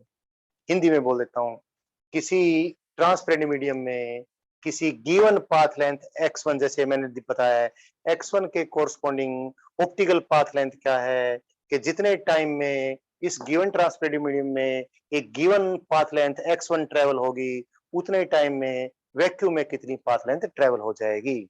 और सारी बात का main मकसद ये है, हमने अलग अलग मीडियम से जब वेव ट्रेवल होकर आएगी तो जहां जहां पहुंचेगी, सपोज से सोर्स तो मान लिया सेम ही है, तो सेम सोर्स से ट्रेवल होने वाली वेव्स सेम टाइम बाद कहां कहां पहुंची है, उन सारे पॉइंटों को मिलाकर मैंने दोबारा से सपोज कोई सेम फेज के पॉइंटों को मिलाना है, एनालाइज करना है, या यूं कह लीजिए वेव फ्रंट बनाना है। तो वेव फ्रंट बनाने के लिए वेव की सोर्स से सारे पॉइंट एक्स एक्स दूरी पर नहीं लूंगा, एक्स एक्स दूरी पर भी ले लूंगा अगर सारे के सारे सेम मीडियम में से ट्रेवल हुए होंगे। अगर एक वेव गई है म्यू वन रिफ्रैक्टिव इंडेक्स के मीडियम में से और एक गई है म्यू टू रिफ्रैक्टिव इंडेक्स के मीडियम में से, एक गई है म्यू थ्री रिफ्रैक्टिव इंडेक्स के मीडियम में से, तो म्यू वन एक्स वन का क्या, एक्स वन डिस्टेंस ट्रेवल किया है, sorry x x x distance travel किया है, तो एक्स डिस्टेंस ट्रेवल किया है mu one refractive index, sorry x कह दूं, एक्स डिस्टेंस ट्रेवल किया है म्यू वन रिफ्रैक्टिव इंडेक्स के मीडियम से। तो भैया जितने टाइम में एक्स डिस्टेंस ट्रेवल किया है म्यू वन रिफ्रैक्टिव इंडेक्स के मीडियम से उतने टाइम में म्यू टू रिफ्रैक्टिव इंडेक्स के मीडियम से कितना डिस्टेंस ट्रेवल हो जाएगा, म्यू टू इंटू एक्स। और उतने टाइम में अब सॉरी मुझे वैक्यूम की बात करूं, मैं दूसरे मीडियम को वैक्यूम कंसीडर के कर रहा, थोड़ा सा मुझे रिलेटिव करना पड़ेगा, रिलेटिव करूंगा डिवाइड करूंगा उसके बढ़िया, उसके बजाय मैं ये बोलूं कि अगर डिफरेंट डिफरेंट मीडियम से ट्रेवल होकर आई है वेव्स, तो एक्स डिस्टेंस ट्रेवल किया है किसी एक मीडियम के अंदर जिसका रिफ्रैक्टिव इंडेक्स म्यू है, तो वैक्यूम में से वो उतने टाइम में कितना डिस्टेंस ट्रेवल करके आती, म्यू इंटू एक्स। और कोई दूसरा मीडियम है जिसका रिफ्रैक्टिव इंडेक्स म्यू टू है, तो उसमें से भी अगर एक्स डिस्टेंस ट्रेवल करके आती तो वैक्यूम में कितना डिस्टेंस ट्रेवल करती, म्यू टू इंटू एक्स करती। तो इस प्रकार से हम अलग-अलग मीडियम में से अगर वेव ट्रेवल करके आएगी, तो इस एक मीडियम में से ट्रेवल करके आती है एक्स, और सपोज दूसरे में से भी ट्रेवल करके आती है एक्स, दोनों से एक्स डिस्टेंस ट्रेवल करके आती है। एक का रिफ्रैक्टिव इंडेक्स म्यू है, म्यू 1 है, दूसरे का रिफ्रैक्टिव इंडेक्स म्यू 2 है, तो मुझे सेम फेज के पॉइंट मिलाने हैं। तो पहले मीडियम में से ट्रेवल होकर आने वाली वेव की x1 के बजाय मैं म्यू इंटू x1 डिस्टेंस, और दूसरे का मैं x लिया हूं शायद, तो पहले मीडियम में म्यू 1 इंटू एक्स डिस्टेंस, और दूसरे मीडियम में म्यू 2 इंटू एक्स डिस्टेंस। इन सारे के सारे पॉइंटों के फेज को कंपेयर करूं तो सारे के सारे पॉइंट ये सेम फेज में होंगे। मुझे मेन बात यही चाहिए, सेम सेम फेज के पॉइंट मुझे कंपेयर करने हैं। या कई बार ये भी चाहिए, एक मीडियम में से, जो बात अभी कहते बीच में मैंने छोड़ दी थी, एक मीडियम में से डिस्टेंस ट्रेवल किया है x1, और दूसरे मीडियम में से डिस्टेंस ट्रेवल किया है x2, और दोनों वेव चली कहां से हैं, सेम सोर्स, सेम पॉइंट से, फेज के पॉइंट से। तो एक मीडियम में से डिस्टेंस ट्रेवल किया है जिसका रिफ्रैक्टिव इंडेक्स म्यू 1 है x1, दूसरे में से डिस्टेंस ट्रेवल किया है x2 जिसका रिफ्रैक्टिव इंडेक्स है म्यू 2, और चली है सेम फेज के पॉइंट से। तो x1 डिस्टेंस वाला पहले मीडियम से और x2 डिस्टेंस वाला दूसरे मीडियम से, मुझे अगर फेज कंपेयर करना है तो वो मैं पहले ही बता चुका हूं, इसलिए तो पहले वाली सबसे पहले ये बात बताई। तो भैया एक का फेज तो कितना होगा, ये होगा, और इसको मैं लैम्डा को कन्वर्ट कर दूंगा किसमें, ये, तो ये ऑलरेडी आपको बता रखा है। तो एक के लिए x1 के लिए तो मैं ले लूंगा कितना पाथ लेंथ ले लूंगा, x1 के बजाय म्यू 1 इंटू x1, और x2 के लिए मैं कितना पाथ लेंथ ले लूंगा, म्यू 2 इंटू x2। तो म्यू 1 इंटू x1 को x1 के कोरस्पॉन्डिंग ऑप्टिकल पाथ कहेंगे पहले मीडियम का, और म्यू 2 इंटू x2 को x2 पाथ के लिए ऑप्टिकल पाथ कह दूंगा मैं दूसरे मीडियम का। तो यदि अलग अलग मीडिया से लाइट ट्रेवल करके आती है, और भैया जहां जहां पर लाइट अलग अलग मीडियम में से अलग अलग डिस्टेंस ट्रेवल करके आती है, तो अगर मुझे बहुत ज्यादा डिटेल में जाने के बजाय फटाफट फटाफट कैलकुलेट करके फेज डिफरेंस निकालना है, तो क्यों न हम बार बार कैलकुलेशन करने के बजाय एक ही बार सारी कैलकुलेशन कर लें, और वो हमने कर ली है। x1 के कोरस्पॉन्डिंग ऑप्टिकल पाथ बनाऊंगा म्यू 1 x1, x2 के कोरस्पॉन्डिंग ऑप्टिकल पाथ बनाऊंगा म्यू 2 x2। तो पाथ डिफरेंस लेकर जब मुझे फेज डिफरेंस कंपेयर करना होता है, तो पाथ डिफरेंस के बजाय ऑप्टिकल पाथ डिफरेंस लेकर फेज डिफरेंस कंपेयर करूंगा। तो x1 के कोरस्पॉन्डिंग ऑप्टिकल पाथ हो जाएगा mu 1 x1, x2 corresponding optical path हो जाएगा म्यू 2 इंटू x2, यानी पाथ डिफरेंस में x1 माइनस x2 लेने के बजाय mu 1 x1 minus mu 2 x2 लूंगा, और इस पाथ डिफरेंस को मैं मल्टीप्लाई कर दूंगा 2 पाई बाई लैम्डा नोट से, और लैम्डा नोट क्या है, वेवलेंथ इन वैक्यूम है। इस प्रकार से अलग अलग पाथ लेंथ ट्रेवल करने पर फेज में कितना कितना फर्क पड़ जाएगा, ये मुझे कैलकुलेट करना आ जाएगा। तो ये आ गया है। ये सारी चीज मैंने क्यों बताई है, इसलिए बताई है कि बार बार ये कैलकुलेशन ओरिजिनल तरीके से ना करना पड़े। और डेफिनेशन इसलिए ये बात बताई थी, फिर इसकी डेफिनेशन भी करनी थी ऑप्टिकल पाथ की, तो वो भी कर दी है। Optical path corresponding to given path length in a given transparent medium is the distance traveled by vacuum in the same time in which the given path length is traveled in the given medium। तो इसलिए definition बाद में बताइए, पहले ये चीज समझाइए। तो ऑप्टिकल पाथ वाली बात मैंने खत्म कर दी है, लेकिन अभी मैं 1 मिनट के लिए आपका 1-2 मिनट के लिए और टाइम लूंगा, नहीं तो ये बात मेरी अधूरी रह जाएगी बच्चों। इस बात को पक्की कर देता हूं तो फिर आगे बढ़ूंगा। और ध्यान रखें, आज की पूरी जो भी मैंने बात डिलीवर की है, उसमें वेव फ्रंट के बारे में आप जो सबसे समझदारी वाली बात है वो ये जाने, वेव फ्रंट माने एक ऐसा सरफेस जिस सरफेस के सारे पॉइंटों पर वेव सेम टाइम में पहुंची हो, किसी गिवन सोर्स से सेम टाइम में जिन पॉइंटों पर पहुंची है, उन पॉइंटों के मिलाने वाले सरफेस को हम वेव फ्रंट कहेंगे। ऑफ कोर्स सेम फेज वाले पॉइंट तो वो होंगे ही होंगे। देखो बच्चों, एक सिंपल सी बात करूं मैं, सपोज ये कोई प्लेन वेव फ्रंट है। अब बोर्ड पे प्लेन वेव फ्रंट तो एक लाइन ही ड्रा की जाएगी ना बच्चों। अगर मैं कहूं कि भाई रेज बनाओ, तो इसके परपेंडिकुलर जो भी लाइन खींचूंगा वो सब, ये वेव फ्रंट को कई बार हम डॉटेड दिखा देते हैं, और वेव्स को रेज को मैं सॉलिड दिखा दूं, तो ये कोई प्लेन वेव फ्रंट है। या उल्टी बात भी कर सकते हैं, ये वेव फ्रंट दिखा दिया, है ना, और ये मैं दिखा दूं रेज, यानी कैसी प्लेन वेव फ्रंट है तो इंसिडेंट रेज कैसी हैं, पैरेलल रेज है, parallel beam of light is there, ये प्लेन वेव फ्रंट है। ठीक है, मैं ऑप्टिकल पाथ की बात को इस्तेमाल करके आपको कुछ चीज अभी समझाने वाला हूं। सपोज कोई कन्वेक्स लेंस है, कन्वेक्स लेंस का फोकस आज मैंने एक क्लास में पढ़ाया था, और जिनको नहीं पढ़ाया उनको भी इतनी सी बात तो मालूम है। If the rays of light are parallel to each other and parallel to the principal axis, then after refraction through the lens, the point where they converge on the axis will be called focal point of the lens। भैया ये parallel raise incident है, wave front एक बार डालता हूँ, rays of light are incident parallel to the principal axis of the lens। तो देखो क्या होगा भाई, मैं क्या बना दूं, एक वेव फ्रंट बना दूं। वेव फ्रंट कैसे बनाऊंगा, रेज के परपेंडिकुलर, ये वेव फ्रंट बन गया भाई।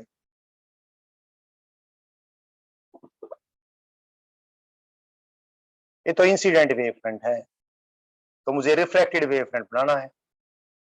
जितनी देर में इस कन्वेक्स लेंस के सेंटर से निकल के ये वेव पहुंचेगी, क्योंकि ये तो ग्लास में तो स्लो थी, उतनी देर में ऊपर वाले पॉइंट से चलने वाली, यहां से चलने वाली रे, तो भैया ये वेव जो है हवा में इतना डिस्टेंस ट्रेवल किया, फास्ट थी काफी, यानी इसने ग्लास के अंदर कम डिस्टेंस ट्रेवल किया है।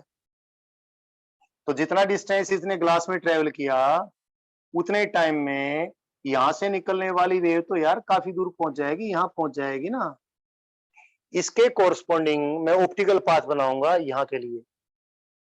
सपोज ये मैं थोड़ा और बढ़िया तरीके से बताऊं तो ये ले लेता हूँ, ये नहीं, ये बिल्कुल इसके यहाँ जाने वाली लेंस के बिल्कुल टॉप मोस्ट हिस्से पे, तो जब ये रे यहाँ से निकल के यहाँ आई, तो हवा में से जाने वाली यहाँ से निकल के यही थोड़ी आएगी, तो ये वेव तो काफी दूर पहुंच जाएगी।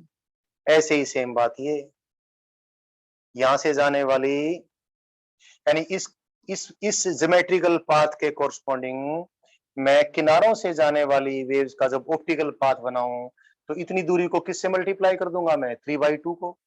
तो सपोज ये है 1 सेंटीमीटर, तो ये कितना हो जाएगा 1.5 सेंटीमीटर। तो यहाँ से जाने वाली वेव, सपोज ये थिकनेस है के बराबर है, तो यहाँ पहुंच जाएगी भाई।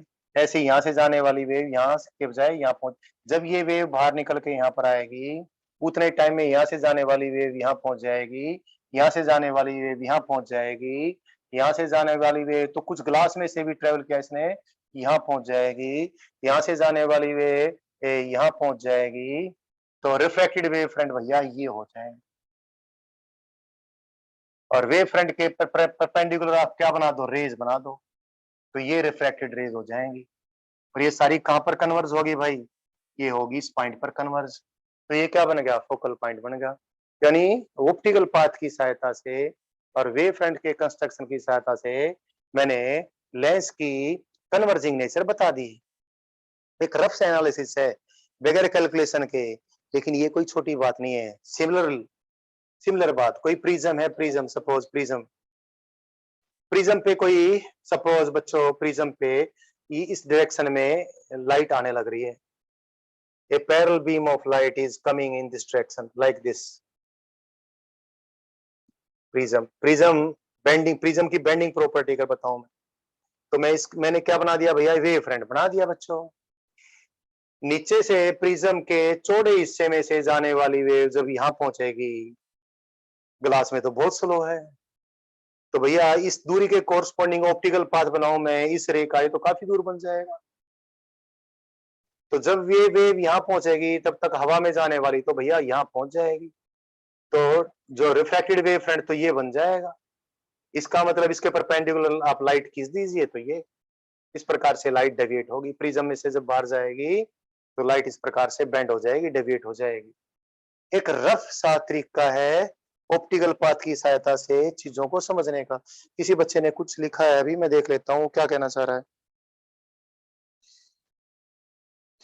रिफ्रैक्शन ही तो है यार ये आयुष, ये रिफ्रैक्शन ही है।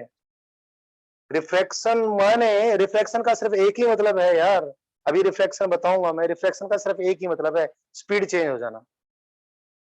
स्पीड चेंज हो जाएगा, स्पीड चेंज हो जाएगी तो रास्ता अपने आप बदल जाएगा, अपने आप डिवेट होगी। स्पीड चेंज होने से, स्पीड चेंज होने से यहाँ स्पीड कम थी, यहाँ स्पीड ज्यादा थी, तो देखो डिवेट तो हो गई। अभी और बताऊंगा मैं, रिफ्लेक्शन को पूरा एक्सप्लेन करूंगा ना। अरे एक rough, we pass the ray straight through the lens. अरे ये यहां से यहां तक बिल्कुल अगर नॉर्मल इंसिडेंस है तो सीधी जाएगी यार, ये तो मुड़ गई है।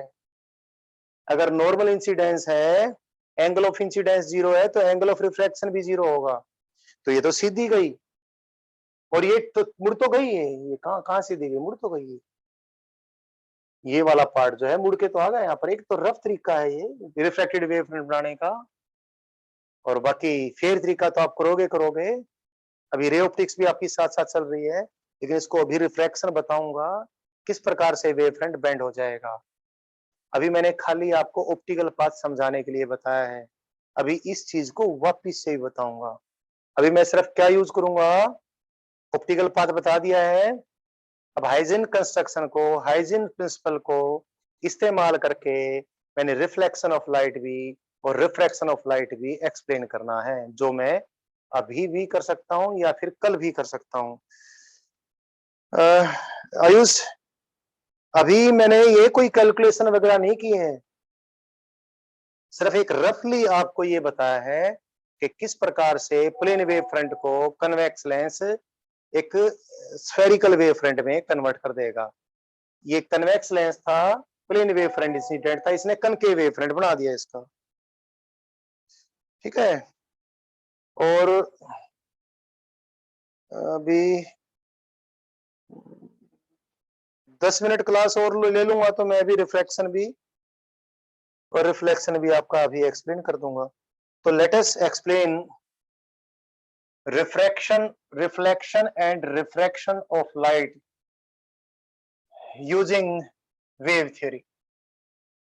हाइजिन कंस्ट्रक्शन कह लीजिए, ये अभी कर ही देता हूं, क्योंकि जो बात मैंने भी बताई है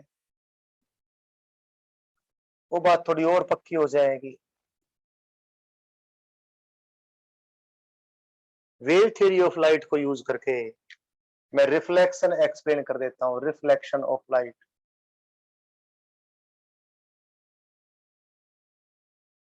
suppose this is A reflecting surface, say this is incident ray. I'm considering only those rays which are incident at a given angle. तो मैंने इस एंगल ऑफ इंसिडेंस के कोरस्पॉन्डिंग, जो कि एंगल ऑफ इंसिडेंस आई है, इसके कोरस्पॉन्डिंग मैंने reflected ray बनानी है। तो मैं जितनी भी रेज कंसीडर कर रहा हूं वो सारी की सारी आई एंगल पे इंसिडेंट ही कंसीडर कर रहा हूं, यानी I am considering parallel beam. Parallel नहीं है कोई बात नहीं, किसी एक पर्टिकुलर एंगल के लिए बात को एक्सप्लेन कर लें, बाकी सभी के लिए सेम एक्सप्लेन हो जाएगी। तो ये अगर इंसिडेंट रे है तो इंसिडेंट वेव फ्रंट कौन सा होगा भाई, इंसिडेंट वेव फ्रंट होगा मेरे पास, इसके परपेंडिकुलर मैं इंसिडेंट वेव फ्रंट बना लेता हूं। So this is incident wave front, ये मैंने इंसिडेंट वेव फ्रंट बना लिया बच्चों, ये इंसिडेंट रे है, ये इंसिडेंट रे। इंसिडेंट रे कई बार रे को भी सॉलिड लाइन से और वेव फ्रंट को भी सॉलिड लाइन से हमें ड्रा करना पड़ता है, तो भाई फिर हम फर्क एरो के जरिए कर देते हैं, रे पर हम एरो लगाते हैं। इंसिडेंट रे है, ये इंसिडेंट वेव फ्रंट है, इसके इसके परपेंडिकुलर तो भैया ये लाइन, और इसके परपेंडिकुलर वेव फ्रंट, तो ये एंगल भी आई होगा। So the incident wave front is, say this is AB is the incident wave front। तो भाई अब मुझे क्या बनाना है, मैंने रिफ्लेक्टेड लाइट बनानी है। Say this is reflected light, say this is angle of reflection, तो रिफ्लेक्टेड वेव फ्रंट भी छाप दूं भाई। Suppose they are not equal, तो मैंने रिफ्लेक्टेड वेव फ्रंट भी छाप दिया, ड्रा कर दिया। इस incident wave front A B के कोरस्पॉन्डिंग जो रिफ्लेक्टेड वेव फ्रंट है, सपोज ये है ए डैश बी डैश, ये रिफ्लेक्टेड रे है, इसके परपेंडिकुलर तो वेव फ्रंट, नॉर्मल के परपेंडिकुलर रिफ्लेक्टिंग सरफेस, इसके परपेंडिकुलर ये सरफेस, इसके परपेंडिकुलर ये, तो ये एंगल भी आर होगा बच्चों। क्योंकि इस वेव फ्रंट के कारण ये वेव फ्रंट बना है। अब ध्यान से सुनना मैं क्या बात कर रहा हूं। तो इस वेव फ्रंट के प्रत्येक पॉइंट, सपोज ये कोई पॉइंट पी था, सपोज दिस इज पॉइंट, इसको मैं क्या बोल दूं, सपोज इसको मैं बोल देता हूं एन, चलो इसको मैं सी बोल देता हूं, इसको मैं सी डैश बोल देता हूं। इंसिडेंट वेव फ्रंट के पॉइंट सी से चलने वाली वेव रिफ्लेक्टिंग सरफेस के पॉइंट पी से टकराकर पॉइंट सी डैश पर पहुंची है। ये भी एक वेव फ्रंट है और ये भी एक वेव फ्रंट है, और इस वेव फ्रंट के कारण ही ये वेव फ्रंट बना है। ये इंसिडेंट वेव फ्रंट था, ये रिफ्लेक्टेड वेव फ्रंट है।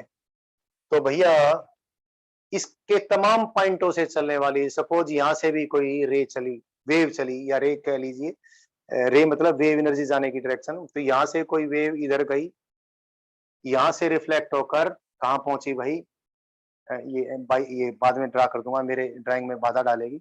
यहाँ से रिफ्लेक्ट होकर वेव भैया ये यहाँ पहुंची इस वेव फ्रंट पे। सपोज ये पॉइंट है, सपोज ये पॉइंट है के, और ये पॉइंट है सपोज के डैश। ऐसे ही तो इसको K1 बोल देता हूँ, इसको K1 डैश बोल देता हूँ। ये पॉइंट है K2, यहाँ से चली वेव रिफ्लेक्ट होकर यहाँ पर पहुंच गई भाई, यहाँ पर इसको बोल दूं K2 डैश। तो वापिस से बोलता हूं, because this is a wave front and this wave front is the reflected wave front, it is form because of this incident wave front. A भी इंसिडेंट वेव फ्रंट के कारण ये reflected wave front A dash B dash बना है। तो सी से चल के सी डैश पर पहुंचने वाली वेव ने ज्यादा टाइम लिया है, या K2 से चल के K2 डैश पर पहुंचने वाली वेव ने ज्यादा टाइम लिया है, या K1 से चल के यहाँ पर, और के सी से चलने वाली यहाँ पर टकराती है, K1 से चलने वाली इस पॉइंट से टकराती है, K2 से चलने वाली इस पॉइंट से टकराती है। यानी मिरर के पॉइंट P1 से टकराकर इस वेव फ्रंट से कोई वेव चली, मिरर के पॉइंट P1 से टकराकर इस वेव फ्रंट पर पहुंची, तो ये तो वेव है ये। और मिरर के पॉइंट P से टकराकर वेव पहुंची कहां पर, यहाँ पर, तो ये वेव हो गई ये। और मिरर के पॉइंट P2 से टकराकर यहां से चल के यहां से टकराकर यहाँ पहुंची ये वेव। तो मैंने 3 वेव दिखाई हैं, 3 इंसिडेंट वेव दिखाई हैं, और तीनों के कोरस्पॉन्डिंग मैंने रिफ्लेक्टेड वेव दिखाई हैं।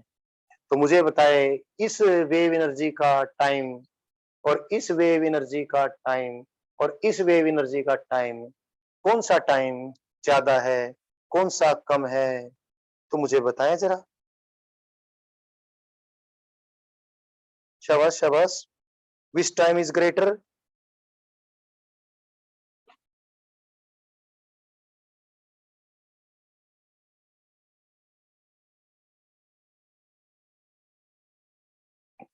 क्योंकि ये एक इंसिडेंट वेव फ्रंट है और इसी वेव फ्रंट के कारण ये वेव फ्रंट बना है।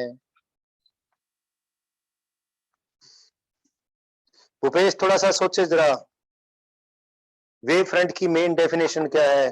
शाबाश कुणाल, शाबाश तनु, शाबाश तनु, शाबाश तनु, शाबाश शाबाश।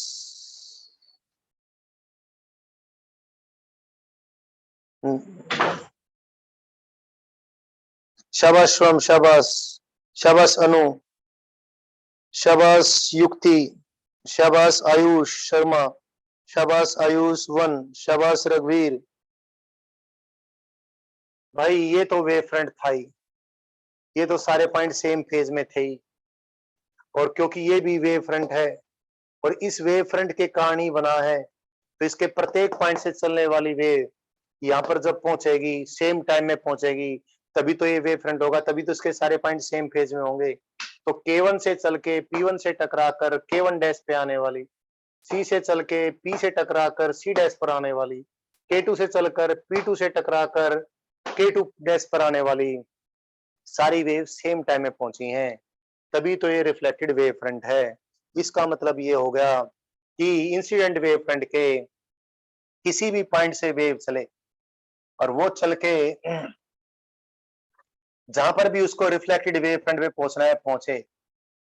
तो ये जो टाइम होगा यहां से चल के यहां से जाने वाला टाइम, ये इस बात पे डिपेंड नहीं करेगा कि ये मिरर पे पॉइंट P1 से टकरा कर आई है या P2 से टकरा कर आई है। यानी this time will not depend upon कि ये पॉइंट सी यहां पर था या यहां पर था।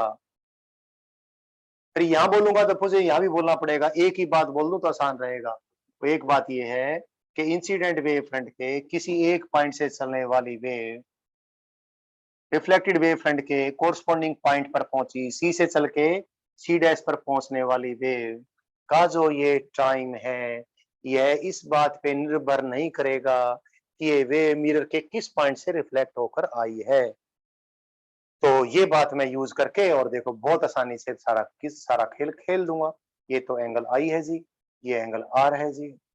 तो पहले तो यहां से यहां तक का टाइम निकालो। यहां से यहां तक का टाइम कितना है? यहां से यहां तक time T1 CP divide by speed of light. यहां से यहां तक का time PC dash divide by speed of light. तो T is equal to 1/v ले लिया मैंने common, CP plus PC dash. अभी देखो जरा, ये एंगल तो 90 डिग्री है, ये एंगल भी 90 डिग्री है। तो CP कितना होगा? CP होगा परपेंडिकुलर, ये हाइपोटेन्यूज, तो ये होगा भैया CP। ये यूं लिखने के बजाय मैं यूं लिख देता हूं, this is 1/v, 1/v। And what is CP? CP is AP sine I. Check कर लीजिए, इतना आपको गणित आता है।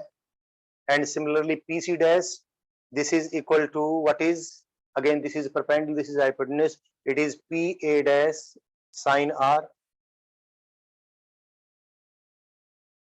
right? So what I do then, so T is equal to मैं क्या लिख दूं, 1/v AP sin I लिख दूं इसको। तो लेकिन इसको थोड़ा सा मैं चेंज कर देता हूं, PA डैश को क्या लिख दूं, इसको लिख दूं मैं AA dash minus AP sine R। यहां तक भी आपको समझ में आ गया होगा। तो time taken by a wave to start from the incident wave front and to reach the reflected wave front is this, and this time must not be dependent upon the point on the mirror from where it has been reflected। यहां से चल के चाहे यहां से reflect होकर पहुंचे corresponding point पे, तो कहीं भी पहुंचे, टाइम सेम होना चाहिए, तभी ये वेव फ्रंट बनेगा। तो ये AP तो इन दोनों में कॉमन आ जाएगा, क्या आ जाएगा, साइन आई माइनस साइन आर। ठीक है, और plus A dash sine R. Since this time must not be dependent upon the location of the point P, तो AP का कोफिशिएंट 0 होना चाहिए, तभी ये P पर इंडिपेंडेंट होगा। AP का कोफिशिएंट है ये साइन आई माइनस साइन आर, तो साइन आई माइनस साइन आर 0 होना चाहिए, क्योंकि सारे एंगल 90 से कम ही कम है, तो I is equal to R होना चाहिए। तो ऐसा तभी हो सकता है जब एंगल ऑफ इंसिडेंस बराबर है एंगल ऑफ रिफ्रैक्शन हो, एंगल ऑफ इंसिडेंस बराबर है एंगल ऑफ रिफ्लेक्शन हो, यानी लॉ ऑफ रिफ्लेक्शन हमारा प्रूव हो गया है। क्या यूज करके? वेव फ्रंट्स की बात को यूज करके, स्पीड वगैरह को यूज करके। सिमिलरली रिफ्लेक्शन तो मैंने एक्सप्लेन कर दिया है, अभी 2 मिनट का ही खेल है बच्चों, कल फिर नहीं टाइम लग जाएगा, थोड़ा फालतू टाइम लगेगा, क्या फायदा, कल कुछ और काम अच्छा करेंगे।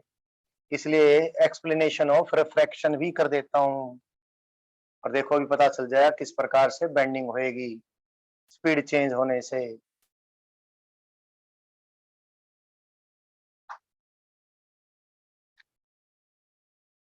ये कोई इंटरफेस है सेपरेटिंग टू ट्रांसपेरेंट मीडिया। अब जिस प्रकार से मैंने ये किया था आपको दूं, तो आप भी बहुत आसानी से इसको अपने आप भी कर सकते हो। फिर भी चलो, अब तो ये हो ही गया। ये कोई ट्रांसपेरेंट मीडियम है जिसमें स्पीड ऑफ लाइट है v1, ये दूसरा कोई ट्रांसपेरेंट मीडियम है जिसमें स्पीड ऑफ लाइट है v2। This is the interface separating two transparent media. से this is the direction of propagation of wave energy, यानी ये इंसिडेंट रे है। और कितने एंगल पर इंसिडेंट है ये? सपोज ये आई एंगल पर इंसिडेंट है, ये सपोज रिफ्रैक्ट होकर ये क्या पता किधर गई, इस मीडियम में सीधी गई या टेढ़ी गई या मुड़ गई या नहीं मुड़ गई, हमें कुछ नहीं मालूम, तो भैया मैं तो ऐसे कर लेता हूँ, ये गई ऐसे भाई। सपोज जिस एंगल पे ये मुड़ के गई, या हो सकता है ये एंगल इसके बराबर भी हो, वो तो अभी हमारा फिजिक्स और मैथमेटिक्स मिलके बता देंगे। तो इंसिडेंट वेव फ्रंट भी बना दूं, और भाई इंसिडेंट वेव फ्रंट भी बना देता हूँ, और रिफ्रैक्टेड या ट्रांसमिटेड वेव फ्रंट भी बना दूं। इसके परपेंडिकुलर में वेव फ्रंट बना दिया, तो ये तो इंसिडेंट वेव फ्रंट होगा बच्चों, एरो बाद में लगा दूंगा।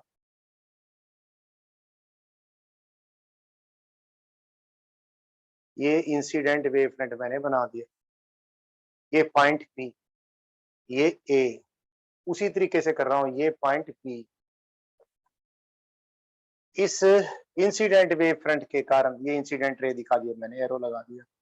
ये रिफ्रैक्टेड रे थी, और रिफ्रैक्टेड वेव फ्रंट भी बना दूं इसके परपेंडिकुलर, ये मैंने बना दिया रिफ्रैक्टेड वेव फ्रंट।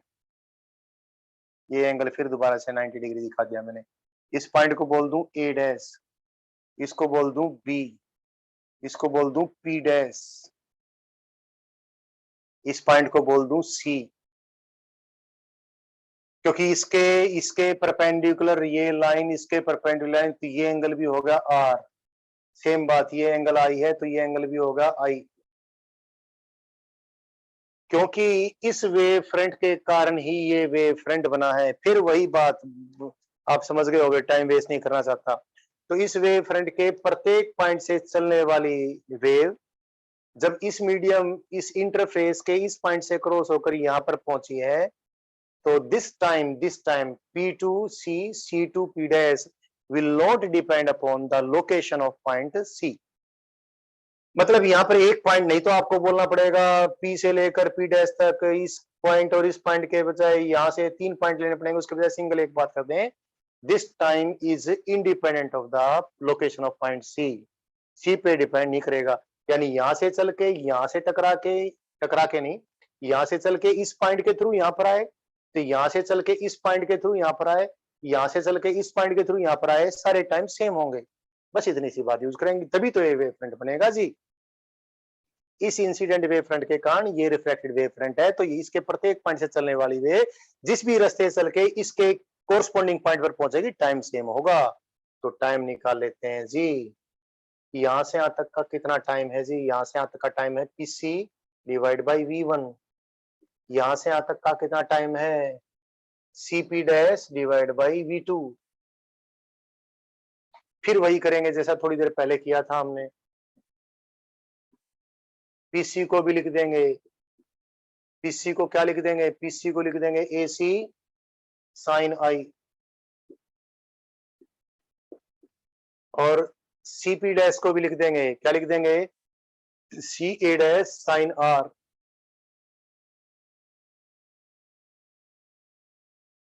तो टी कितना आ गया, 1/V1 AC sign I plus 1/V2।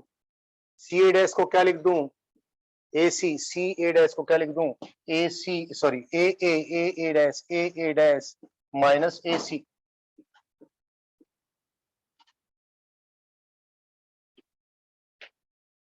So T is equal to, Ishan बारिश हो रही है क्या, नहीं ठीक क्लियर है वो सारा, 1/V1 AC साइन आई। देखो इसमें भी AC है, इसमें भी AC है, तो मैं क्या कर लूं, AC को तो ले लूंगा कॉमन, तो 1/V1 साइन आई माइनस 1/V2 साइन आर हो जाएगा। और इससे ये क्या हो जाएगा, कोफिशिएंट, किसका कोफिशिएंट, AC का, और प्लस क्या हो जाएगा 1/V2 इंटू साइन 1/V2 नहीं, A dash upon V2 into sin R। Since this time must not be dependent upon the position of the point on the interface through which the ray has passed from P to P dash। इस wave front के किसी एक point से शुरू होकर इस refracted wave front के किसी एक पॉइंट पर जब रे पहुंचे, तो इंटरफेस के किसी पॉइंट से चल के आए, टाइम सेम होना चाहिए। यानी AC का कोफिशिएंट 0 होना चाहिए। AC का कोफिशिएंट 0 होने का मतलब है 1/V1 into sin I must be equal to 1/V2 into sin R। बस हो गया है। तो sin I divide by sin R कितना होगा आपका V1/V2। और देखो जरा, it means for a given pair of transparent media the ratio of the angle of ratio of the sine of angle of incidence to the ratio of the ratio of the angle ratio of the sine of the angle of incidence to the sine of angle of refraction is constant for a given pair। और इस constant को क्या कहा था snail ने? Refractive index कहा था। और बाद में हमें पता चला ये क्या है भाई, V1/V2। बाद में क्या यहीं से पता चला है, हाइजेनबर्ग थ्योरी से। इसी को हम क्या कहेंगे? Refractive index of second medium with respect to first medium कहेंगे। तो हमने स्नेल लॉ को भी एक्सप्लेन कर दिया। और उसमें वो बात है, अगर सेकंड मीडियम डेंसर है यानी V2 है कम V1 से, तो इसका मतलब R2 हो जाएगा कम, I हो जाएगा, R हो जाएगा कम, I हो जाएगा ज्यादा, यानी रे नॉर्मल की तरफ मुड़ जाएगी। और सेकंड मीडियम रेयर है, तो V2 है ज्यादा, V1 है कम, ये 1 से कम हो जाएगा, यानी I कम हो जाएगा, R ज्यादा हो जाएगा, रे नॉर्मल से अवे मुड़ जाएगी। So Snell law has been explained. Snell law explain तो हुआ ही हुआ, और साथ में सही कारण भी पता चल गया। यानी बैंड कब हुई वेव? बैंड तब हुई जब स्पीड चेंज हो गई। अगर स्पीड चेंज नहीं होती, V1 और V2 बराबर होते, तो दोनों साइन बराबर होते, दोनों एंगल बराबर होते, सीधी की सीधी आर पर जाती। So we have explained reflection, we have explained refraction, और रिफ्रैक्टिव इंडेक्स की सही बात भी पता चल गई। Refractive index of second medium with respect to first medium is basically ratio of the speed of light in first medium to the speed of light in second medium. Light के लिए भी है बात और साउंड वेव्स के लिए भी है। तो भैया आज की क्लास में ऑफ कर देता हूँ बच्चों, बाकी फिर कल काम करते हैं। और नोट्स में भेज दूंगा, अगर PDF बनी होगी मेरे पास ऑलरेडी तो वही भेज दूंगा, नहीं तो कल फोटो स्टेट वगैरह कर देंगे वो। Okay, bye bye, good night Ayush, class को ऑफ कर दो बेटा।